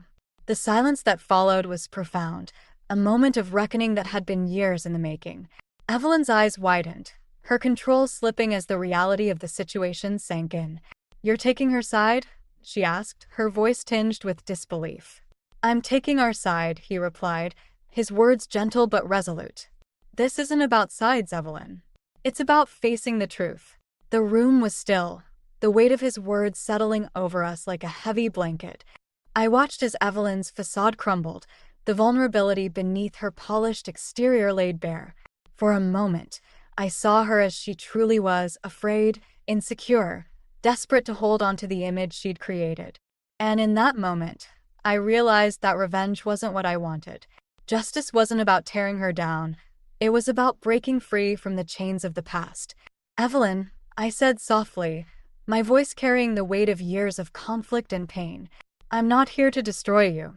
I just want to live my life on my terms. She said nothing, her silence a testament to the battle raging within her. But as I turned to leave, I felt a sense of peace settle over me, a certainty that I was finally on the path to healing. Outside, the sun was shining, the world bright and full of promise. As I walked away from the house, I knew that the road ahead wouldn't be easy. But for the first time, I felt free. Free to define my own life, free to embrace the future with open arms. And that, I realized, was the true victory. The adoption process had been a whirlwind, each step bringing Marcus and me closer to the family we had longed for. The day we brought our daughter home was filled with a quiet joy that settled into every corner of our lives, a testament to the journey we had traveled to get here. As I sat in the nursery, watching her sleep, I felt a profound sense of peace. This was the life I had fought for, a life defined by love, not appearances. The shadows of the past seemed to fade, replaced by the promise of a future filled with hope and possibility. Marcus appeared in the doorway, a soft smile on his face. She's beautiful, isn't she? He said, joining me by the crib. She is, I replied, my heart swelling with gratitude. I can't believe she's finally here. He wrapped an arm around my shoulders, his presence a comforting anchor. We did it, Harper. We made it. I nodded, feeling the truth of his words settle over me. We had faced the storm and come out stronger on the other side. But as much as I wanted to leave the past behind, there was still one piece of unfinished business that lingered in my mind. A few days later, a letter arrived. The handwriting was unmistakably Evelyn's, the envelope sealed with a formality that belied the emotions within. I hesitated, the weight of our history pressing down on me as I opened it. The letter was brief, but the words carried a depth of emotion I hadn't expected. Evelyn expressed a desire to reconcile, acknowledging her past mistakes and expressing a hope for healing. It was an olive branch, tentative and fragile, but genuine. I showed the letter to Marcus, my mind a whirlwind of conflicting emotions. "What do you think?" I asked, needing his perspective. He took a moment to read it, his expression thoughtful. "It sounds like she's trying in her own way." "Yeah," I said, feeling a mix of hope and skepticism. "But can I trust her?" He shrugged, his gaze steady. "That's up to you, Harper. But maybe it's worth considering." His words echoed in my mind as I pondered my next move. Forgiveness was a complex thing, tangled up in years of hurt and betrayal. But as I looked at our daughter, I realized that I wanted to create a world for her that was free from the shadows of the past. With a deep breath, I picked up the phone and dialed Evelyn's number. The line rang, each tone a reminder of the distance that had grown between us. When she answered, her voice was hesitant, unsure. "Harper," she said, a note of surprise in her tone. "Evelyn," I replied, my voice steady. "I got your letter." There was a pause, the silence filled with unspoken words. "I meant what I wrote," she said finally, her voice soft. "I'd like to try and make things right." I considered her words, the sincerity behind them. "I'd like that too," I admitted, feeling the tension begin to ease. "But it's going to take time." "I understand," she replied, a hint of relief in her voice. "Thank you, Harper." As we ended the call, I felt a sense of closure, a resolution that had been a long time coming. It wasn't perfect, and there was still much to be mended. But it was a start. In the days that followed, I focused on the life Marcus and I were building, the family we were creating. It wasn't always easy, but it was ours, and that was enough. One evening, as I watched the sunset from our porch, I thought about the journey that had brought me here. The struggles, the triumphs, the lessons learned along the way. I realized that the themes of revenge and justice had transformed into something deeper, a quest for truth, for authenticity, for love. As the sky turned to twilight, I felt a sense of peace settle over me. The future was uncertain, but it was also full of promise. And whatever came next, I knew I was ready to face it, surrounded by the love of the family I had chosen and the life I had fought to create. The sound of my ceramic vase shattering against the hardwood floor echoed through the house like a gunshot. I stood frozen in my own entryway, staring at the scattered blue shards that once held my wedding flowers. "Oh dear, I was just trying to make space for my mother's antique vase," Norma called from the living room. "That modern piece didn't really match the traditional aesthetic I'm creating." I'm Vivian, and 3 hours ago, I had a perfectly arranged home. Now my mother-in-law had transformed it into what she probably considered an improvement.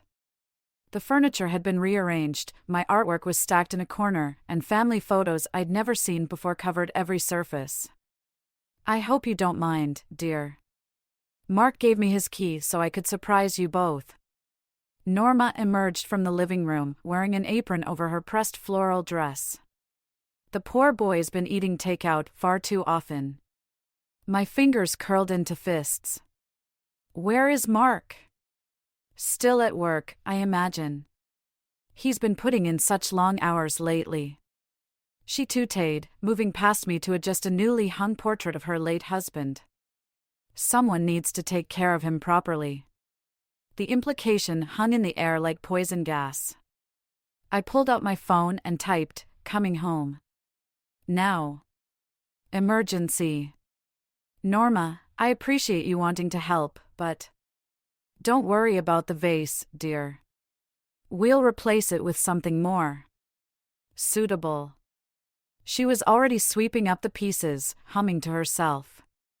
"I've made pot roast for dinner. Mark's favorite."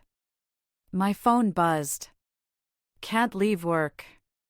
Big project due. Everything okay?" The rage building in my chest threatened to explode. I forced myself to breathe, counting backward from 10. "How long are you planning to stay?" "Oh, we haven't decided yet." Norma straightened up, dumping my shattered vase into the trash. "Since Howard passed, the house feels so empty. Mark suggested I might spend some time here, help out around the house." My stomach dropped. "He what?" "We discussed it last week. He's such a thoughtful boy." She patted my arm condescendingly. "Now, why don't you go freshen up? You look tired, dear. Those long work hours really show on a woman's face. I retreated to my bedroom, the only space still untouched by Hurricane Norma, and called Mark again. Voicemail. Your mother is here. She's redecorating our house and talking about moving in. Call me back immediately. My phone chimed with a text, sorry honey. Can't talk now. Mom's just trying to help. We'll discuss tonight. I sat on the edge of my bed, staring at his message. The same bed where, just last night, we'd talked about starting a family. Now my mother-in-law had invaded our space, and my husband couldn't be bothered to deal with it. Vivian? Norma's voice carried up the stairs. I'm just going to move these modern art pieces to the garage. They're not really appropriate for a family home. My wedding vase lay in pieces in the trash. My art was being exiled. My space was being erased, piece by piece, and my husband was letting it happen. I opened my phone and called Rachel. Hey, I said when she answered. Remember when you said I was too nice? That I let people walk all over me? Yeah. I think that's about to change. I watched through the window as Norma carried my favorite sculpture toward the garage. I'm done being nice. What happened? My mother-in-law just declared war. I stood up, straightening my spine. And she has no idea what she's started. 3 days into Norma's invasion, I found myself hiding in my office at work, pretending to review marketing proposals while actually scrolling through apartment listings. The door clicked open, and I quickly switched screens. Your 9 o'clock is here, my assistant said, and your mother-in-law called. Again. I deleted the 4th voicemail without listening to it. Send them in. The client meeting dragged on, my mind drifting to last night's dinner. Norma had served pot roast, again, while lecturing about the importance of learning family recipes. A wife should know her husband's favorites, she'd said, her eyes boring into me across the table. Mark had just kept eating, silent as always. My phone buzzed. Norma, the cleaning service you use is inadequate. I've cancelled them. We can save money if I handle it. Vivian? Your thoughts on the campaign direction? I looked up at my client's expectant face, realizing I'd missed half the conversation. I apologize, could you repeat the last part? Back home that evening, I found all my cleaning supplies replaced with natural alternatives. The lemon vinegar smell burned my nose as I walked through the door. Mark? I called out. In here, honey. His voice came from the kitchen, accompanied by the clinking of dishes. I rounded the corner to find him and Norma cooking together, looking like a Norman Rockwell painting gone wrong. My stomach clenched at the sight of my kitchen transformed, mason jars lined the counters, filled with God knows what. And my sleek appliances were buried under old-fashioned. Don't mind me, Norma waved her hand. We're family. Mark. Now. He followed me to our bedroom, wiping his hands on a dish towel. What's wrong? She cancelled our cleaning service without asking. She's rearranging our entire house. When is this going to end?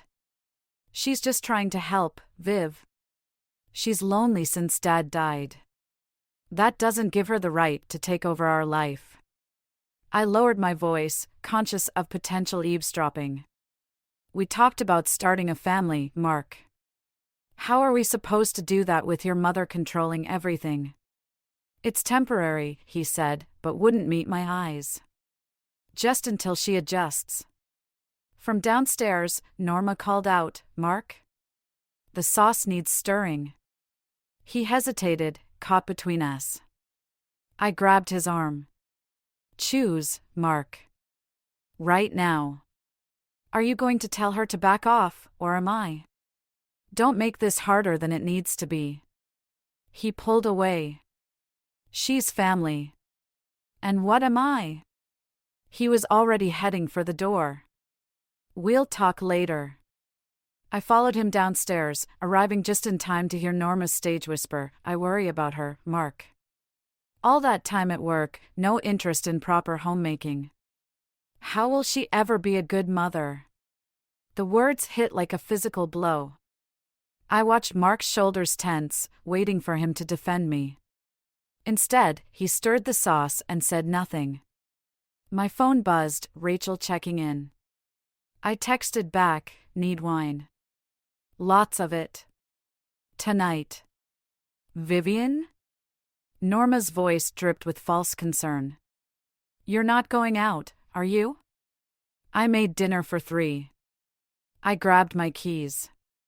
"I have plans. But Mark needs. Mark has you." The words came out sharp enough to make them both turn. Clearly, that's all he needs. I slammed the door behind me, my hands shaking as I started the car. Through the window, I saw Norma pat Mark's arm consolingly, probably already spinning this into another example of my inadequacy as a wife. Fine. If they wanted to play happy family, let them. But Norma had forgotten one crucial detail: this was my house too. My name was on the deed. And if she thought she could push me out of my own home without consequences, she was about to learn otherwise. I pulled out my phone and called Rachel. Change of plans. I need more than wine.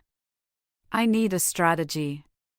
The bass line from Travis's amplifier rattled the windows at 3 in the morning. I lay awake, staring at the ceiling, counting the ways this nightmare kept expanding. 1 week after Norma's arrival, her precious baby boy had shown up with a duffel bag and his guitar, claiming he needed a place to sort things out. Mark hadn't even consulted me before offering our guest room. The music stopped abruptly, replaced by muffled voices. I crept to the hallway, where the conversation drifted up from the kitchen. "You can't keep playing at these hours," Norma was saying. The neighbors can fuck off." Travis's voice slurred slightly. Dad would have understood. He actually supported my music. Your father supported you finding yourself. He didn't expect you'd still be finding yourself at 29. I inched closer to the stairs, drawn by the raw emotion in their voices. "Right, because we can't all be perfect, Mark, can we?" Travis spat. The golden child. The one who got the college fund while I got lectures about responsibility.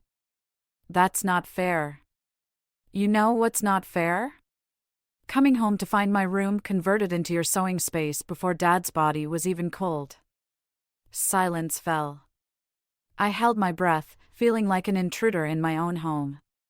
"I needed a project," Norma finally said, her voice thick. The house was so empty. "So you decided to invade Mark's instead?" A chair scraped across the floor. "I'm helping them. Vivian clearly needs guidance." "Bullshit." Travis laughed harshly. "You're marking your territory. Just like you always do. How dare you?" "What's going on?" Mark's voice joined the fray. I hadn't even heard him get up. "Your wife's spy is eavesdropping," Travis called out suddenly. "Aren't you, Vivian?" I froze. Then, deliberately, I descended the stairs. No point hiding now. Actually, I was wondering who was destroying my eardrums at 3 in the morning. I met Travis's bloodshot eyes. "Some of us have jobs to go to." "Right, because you're so superior with your corporate success." He took a swig from a beer bottle. The perfect daughter-in-law, looking down on all of us mess-ups. "Travis," Mark warned, but I cut him off. "No, let him speak." I crossed my arms. Clearly, he's got something to say. "You think you belong in this family?" Travis stood, swaying slightly. "You're just another project for Mom to fix. Another person to control." "That's enough." Norma stepped between us. "Travis is just tired. And drunk." "No, he's right. I smiled coldly. I don't belong in this family. This dysfunctional, codependent mess of a family. Mark reached for my arm. Viv. I jerked away. Don't touch me. You let them turn our home into a halfway house without even asking me. He's my brother. And I'm your wife. The words exploded out of me. Or did you forget that part when Mommy moved in to take over? Travis started laughing. Oh man, this is better than cable. Get out. I turned on him. All of you, get out of my house. It's my house too, Mark said quietly. And they're staying. The kitchen fell silent. I looked at each of them, Travis's smirk, Norma's satisfied expression, Mark's averted eyes, and something inside me hardened. Fine. I headed for the stairs. Then I'll go. Don't be dramatic, Norma called after me. Where would you even go? I was already throwing clothes into a bag when Mark caught up to me. You're overreacting, he said. They're family. I zipped the bag shut. And what am I, Mark? He had no answer. Just like always. As I drove away, I caught a glimpse of them in the window, Norma comforting Mark, Travis raising his beer bottle in mock salute. They looked like a perfect family portrait. But they'd forgotten something crucial. I wasn't just going to disappear. They'd invaded my home, dismissed my feelings, and pushed me out. Now they were going to learn what happened when you pushed too far. I pulled out my phone and dialed Rachel. Remember that strategy we talked about? It's time. Rachel's guest room became my war room. 3 weeks into my exile, sticky notes covered the walls like battle plans, each one detailing another small victory. Norma's precious antiques mysteriously appearing on online auction sites. Travis's amplifier developing an electrical short. The house's security system randomly activating at 3 a.m. My phone buzzed, Mark, again. I let it go to voicemail. You're going to have to talk to him eventually, Rachel said from the doorway, coffee mug in hand. Why? He's not talking to me. I crossed off another item on my list. Besides, I'm busy. Planning your next psychological warfare campaign? Before I could answer, my work phone rang. The client's name made my stomach drop. Vivian speaking. Mrs. Henderson here. We need to discuss the campaign immediately. Her voice crackled with tension. Someone contacted us about your personal situation. My blood ran cold. I don't understand. Your mother-in-law called. She's concerned about your mental state affecting our project. Said we should know you're having a breakdown. The room tilted sideways. I gripped the desk, knuckles white. I assure you. We're putting the campaign on hold. Call me when your home situation stabilizes. The line went dead. Rachel touched my shoulder. Viv? She's trying to destroy my career. I laughed, a harsh sound that surprised even me. Norma called my biggest client. That's crossing a line. Lines? I stood up, pacing. She crossed every line the moment she moved in. But this? This is war.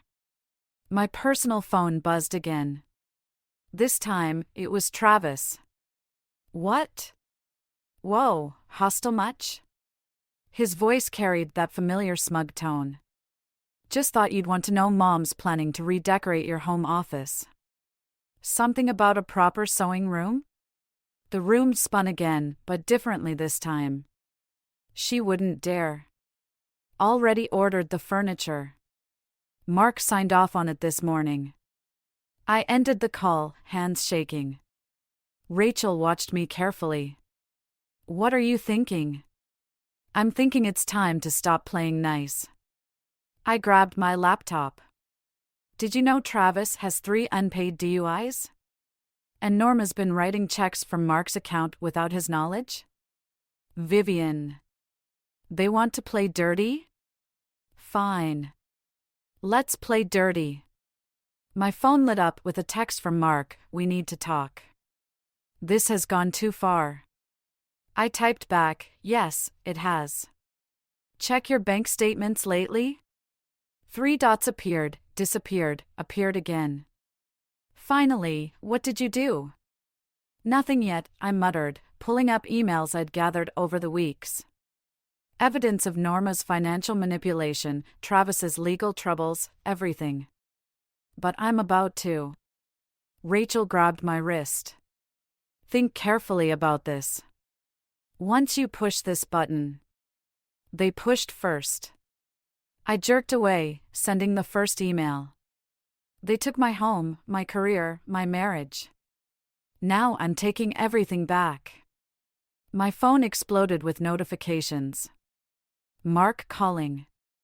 Travis texting. Norma's number appearing and disappearing. I turned off my phone and opened my laptop, fingers flying across the keyboard. Did you know Norma's been hiding insurance money from Howard's death? Money that should have been split between her sons? "This isn't you, Viv." "No?" I looked up at her, feeling something cold and certain settle in my chest. Maybe it is now. Maybe this is exactly who they turned me into. A pounding at Rachel's front door made us both jump. Mark's voice carried through, "Vivian. Open the door." I stayed perfectly still, watching shadows move under the door. "You can't hide forever," he called out. "We need to fix this." "Fix this?" I whispered, adding another document to my evidence file. "Oh, we're way past fixing, Mark. We're into breaking now." The pounding continued, but I turned back to my work, each keystroke another nail in the coffin of their comfortable little world. They wanted to see me break? Fine. But I'd make sure they broke first. Rachel sighed and left the room, closing the door behind her. In the growing darkness, my laptop screen illuminated my face like a battle command center, and I smiled. The smell of smoke hit me before I reached the driveway. Fire trucks cast red lights across our neighborhood, their sirens silent now, but their presence drawing a crowd of onlookers. My heart stopped when I saw the blackened window of my home office.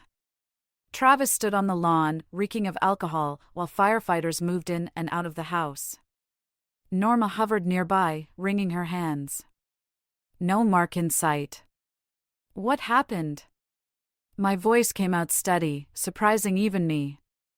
Just a small accident, Norma rushed to explain. Travis was trying to cook. I was heating up leftover pizza. Travis swayed slightly. Your fancy microwave started sparking. The microwave in my office? He looked away. The kitchen one was dirty. A firefighter approached, notebook in hand. Mrs. Chin? We've contained the damage mostly to the office area, but there's significant smoke damage throughout the upper floor. I nodded mechanically, watching Norma comfort Travis like he was still a child. My office. My work. My life's collection of awards and client portfolios. All gone because Travis couldn't be bothered to clean a microwave. Where's Mark? At work, Norma said quickly. I tried calling. Don't. I held up my hand. Just don't. I walked past them, into the house. The acrid smell of smoke grew stronger as I climbed the stairs. Water dripped from the ceiling, pooling on hardwood floors we'd picked out together last year. But it was my office that stopped me cold. Everything was black. Melted. Destroyed. The wall of certificates I'd earned. The first ad campaign I'd ever sold. The photo of my father at my graduation, before cancer took him. All gone. Insurance will cover it, Travis called from behind me. No big deal. I turned slowly. No big deal? Mom's right, you know. You're too attached to material things. Something snapped inside me. Get out. What? Get out. I grabbed the nearest object, a soggy book, and hurled it at him. Get out of my house. Vivian. Norma appeared in the doorway. This behavior. You too. My voice was ice. Both of you, out. Now. This is Mark's house too, Norma started, but I cut her off with a laugh that sounded nothing like me. Actually, it's not. I pulled out my phone, fingers shaking as I brought up the deed. The down payment came from my inheritance. My name's first on everything. So get out before I call the police. You wouldn't dare. Try me. I dialed 911, holding the phone up. Should I press call? They backed away, Norma tugging Travis's arm. I followed them downstairs, watching as they gathered their immediate belongings. The moment they stepped outside, I locked the door and called Mark. There's been a fire, I said when he answered. Your brother destroyed my office. I've kicked them out. If you let them back in, we're done. Vivian, be reasonable. I am being reasonable. For the first time in months. I looked around at our water-damaged home. Choose, Mark. Right now. Them or me. They're my family. And I'm your wife. Or was. I ended the call and turned off my phone. Hours later, headlights swept across the walls. Keys jingled in the lock. Mark's footsteps on the stairs, then silence as he surveyed the damage. They can stay with me at the extended stay, he said finally. Just until we figure things out. I nodded, not looking at him. Take what you need. Viv. You've made your choice. I stayed focused on the ruined remains of my office. Now I'm making mine. He packed a bag in silence. At the door, he paused. This isn't what I wanted. Funny. It's exactly what your mother wanted. After he left, I sat in the darkness of my destroyed office, surrounded by the wreckage of my marriage. Tomorrow, I'd call contractors, insurance, lawyers. Tonight, I let the rage build, crystallizing into something sharp and purposeful. They thought this would break me. Instead, it had set me free. My phone lit up with a text from Rachel, "You okay?" No, I typed back. But I will be. Then I started making lists. The locksmith arrived at dawn. I watched from across the street as Mark supervised the changing of our locks, Norma hovering behind him like a vulture. My hands clenched around my coffee cup, the bitter liquid matching the taste in my mouth. He can't do this, Rachel said beside me. Your name's on the deed. He just did. I took a photo with my phone, documenting everything. The locksmith's van. Mark's guilty expression. Norma's triumphant smile. My phone buzzed with a text from Travis, sorry it had to be this way. Mom says it's for the best. I deleted it without responding. The locksmith finished his work, handed Mark the new keys. No copies for me. No access to my own home. My clothes. My life. Time to move, I said, starting the car. Where are we going? To see my lawyer. But the lawyer's news wasn't what I expected. They're claiming mental instability, she said, reviewing the emergency order Mark had filed. Your mother-in-law provided statements about erratic behavior, workplace concerns, violent outbursts. That's ridiculous. They have documentation. Client complaints. Witness statements about the night of the fire. She met my eyes. And your medical history. My throat went dry. What medical history? Anxiety medication prescribed 3 months ago. Because my mother-in-law was destroying my life. Mrs. Chin. The lawyer's voice softened. They're painting a picture of a woman having a breakdown, threatening family members, becoming unstable. The temporary order gives them possession of the house until a full hearing. In how long? 30 days.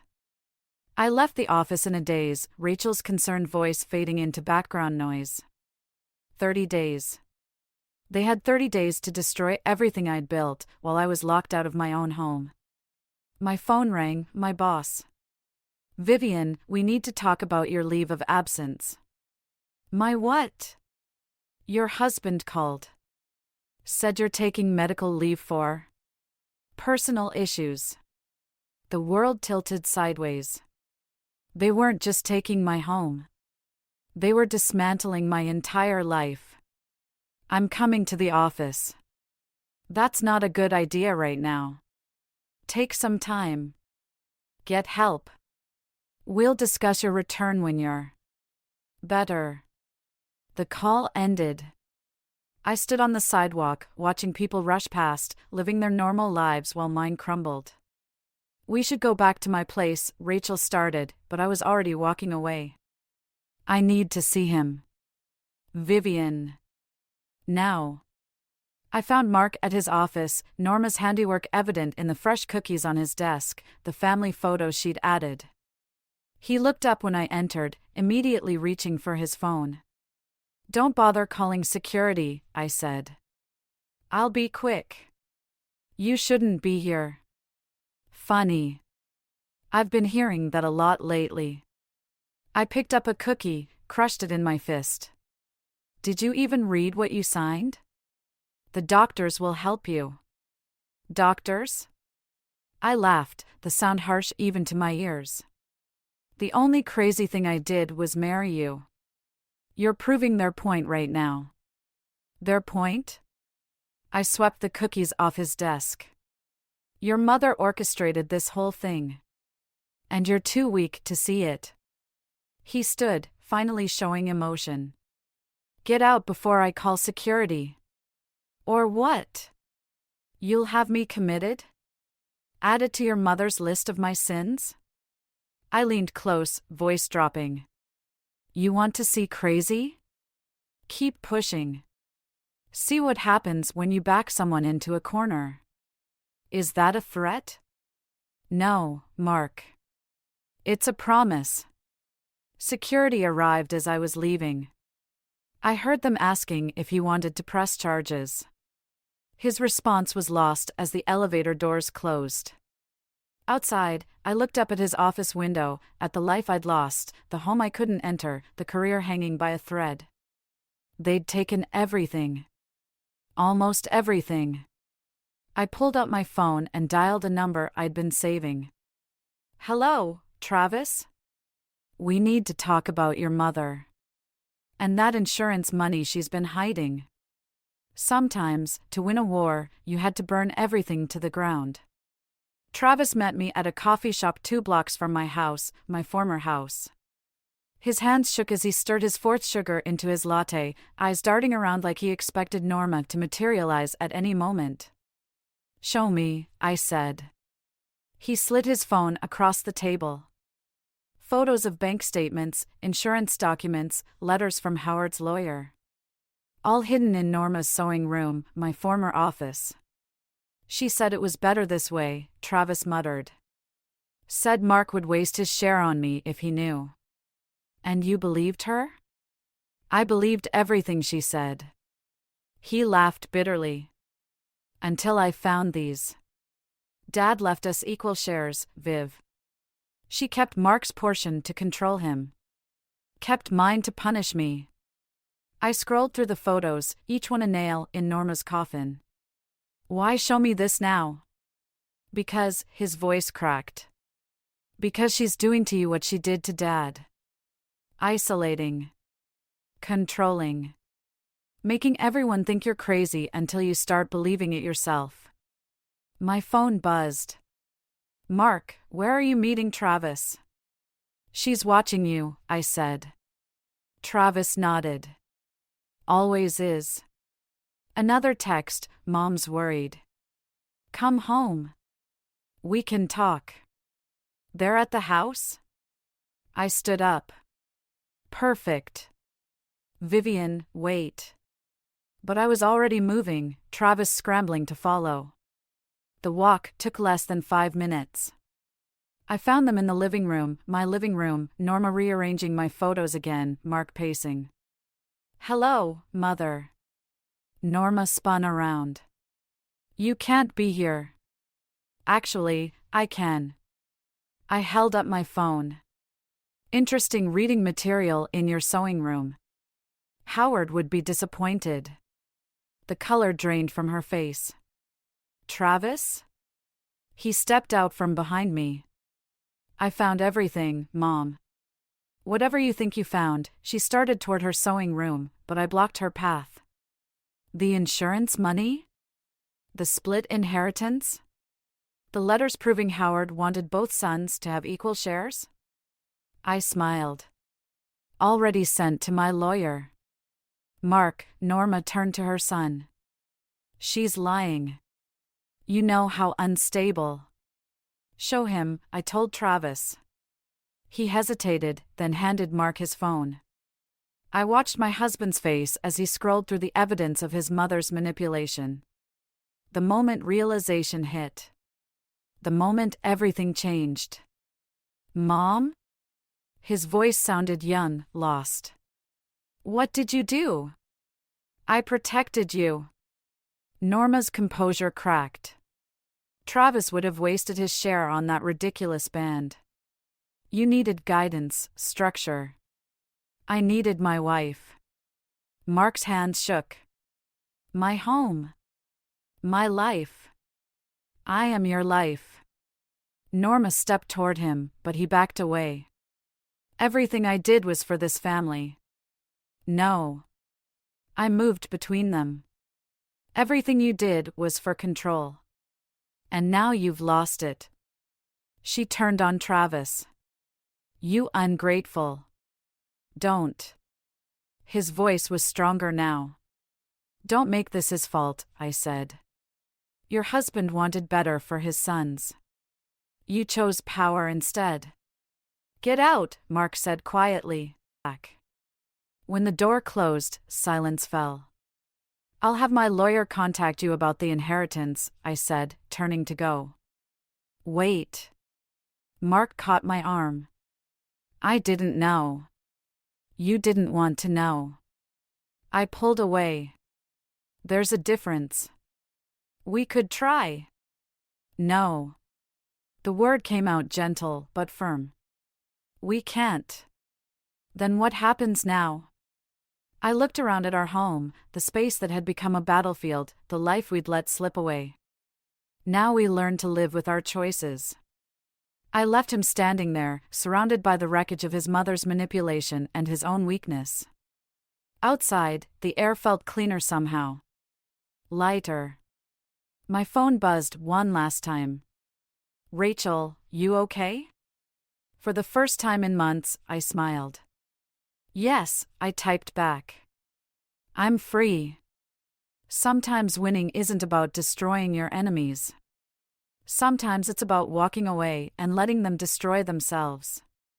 The movers worked efficiently, boxing up the last remnants of my married life while I supervised from the doorway. Each item they removed felt like shedding another layer of the person I used to be. Found this in the office cleanup, one of them said, holding out a water-damaged envelope. Howard's handwriting. The letter had survived the fire, hidden behind a loose baseboard. I waited until the movers left before opening it. The paper was yellowed, dated 3 months before his death. My dear children, it began. By the time you read this, your mother will have tried to keep you close, to protect you in the only way she knows how. But a family built on control isn't a family at all, it's a prison. My hands shook as I read on. Mark, your strength lies in your kindness, but kindness without backbone becomes weakness. Travis, your passion is your gift, but rebellion without purpose becomes destruction. Learn to stand alone before you stand together. The final paragraph caught in my throat, and to whoever marries into this family, I'm sorry. The chains here are invisible until they're around your neck. Break them if you can. Sometimes love means walking away. The front door opened. Mark stood there, looking older somehow, more worn. The movers are finished, I said, folding the letter. Vivian, don't. I held up my hand. We both know why we're here.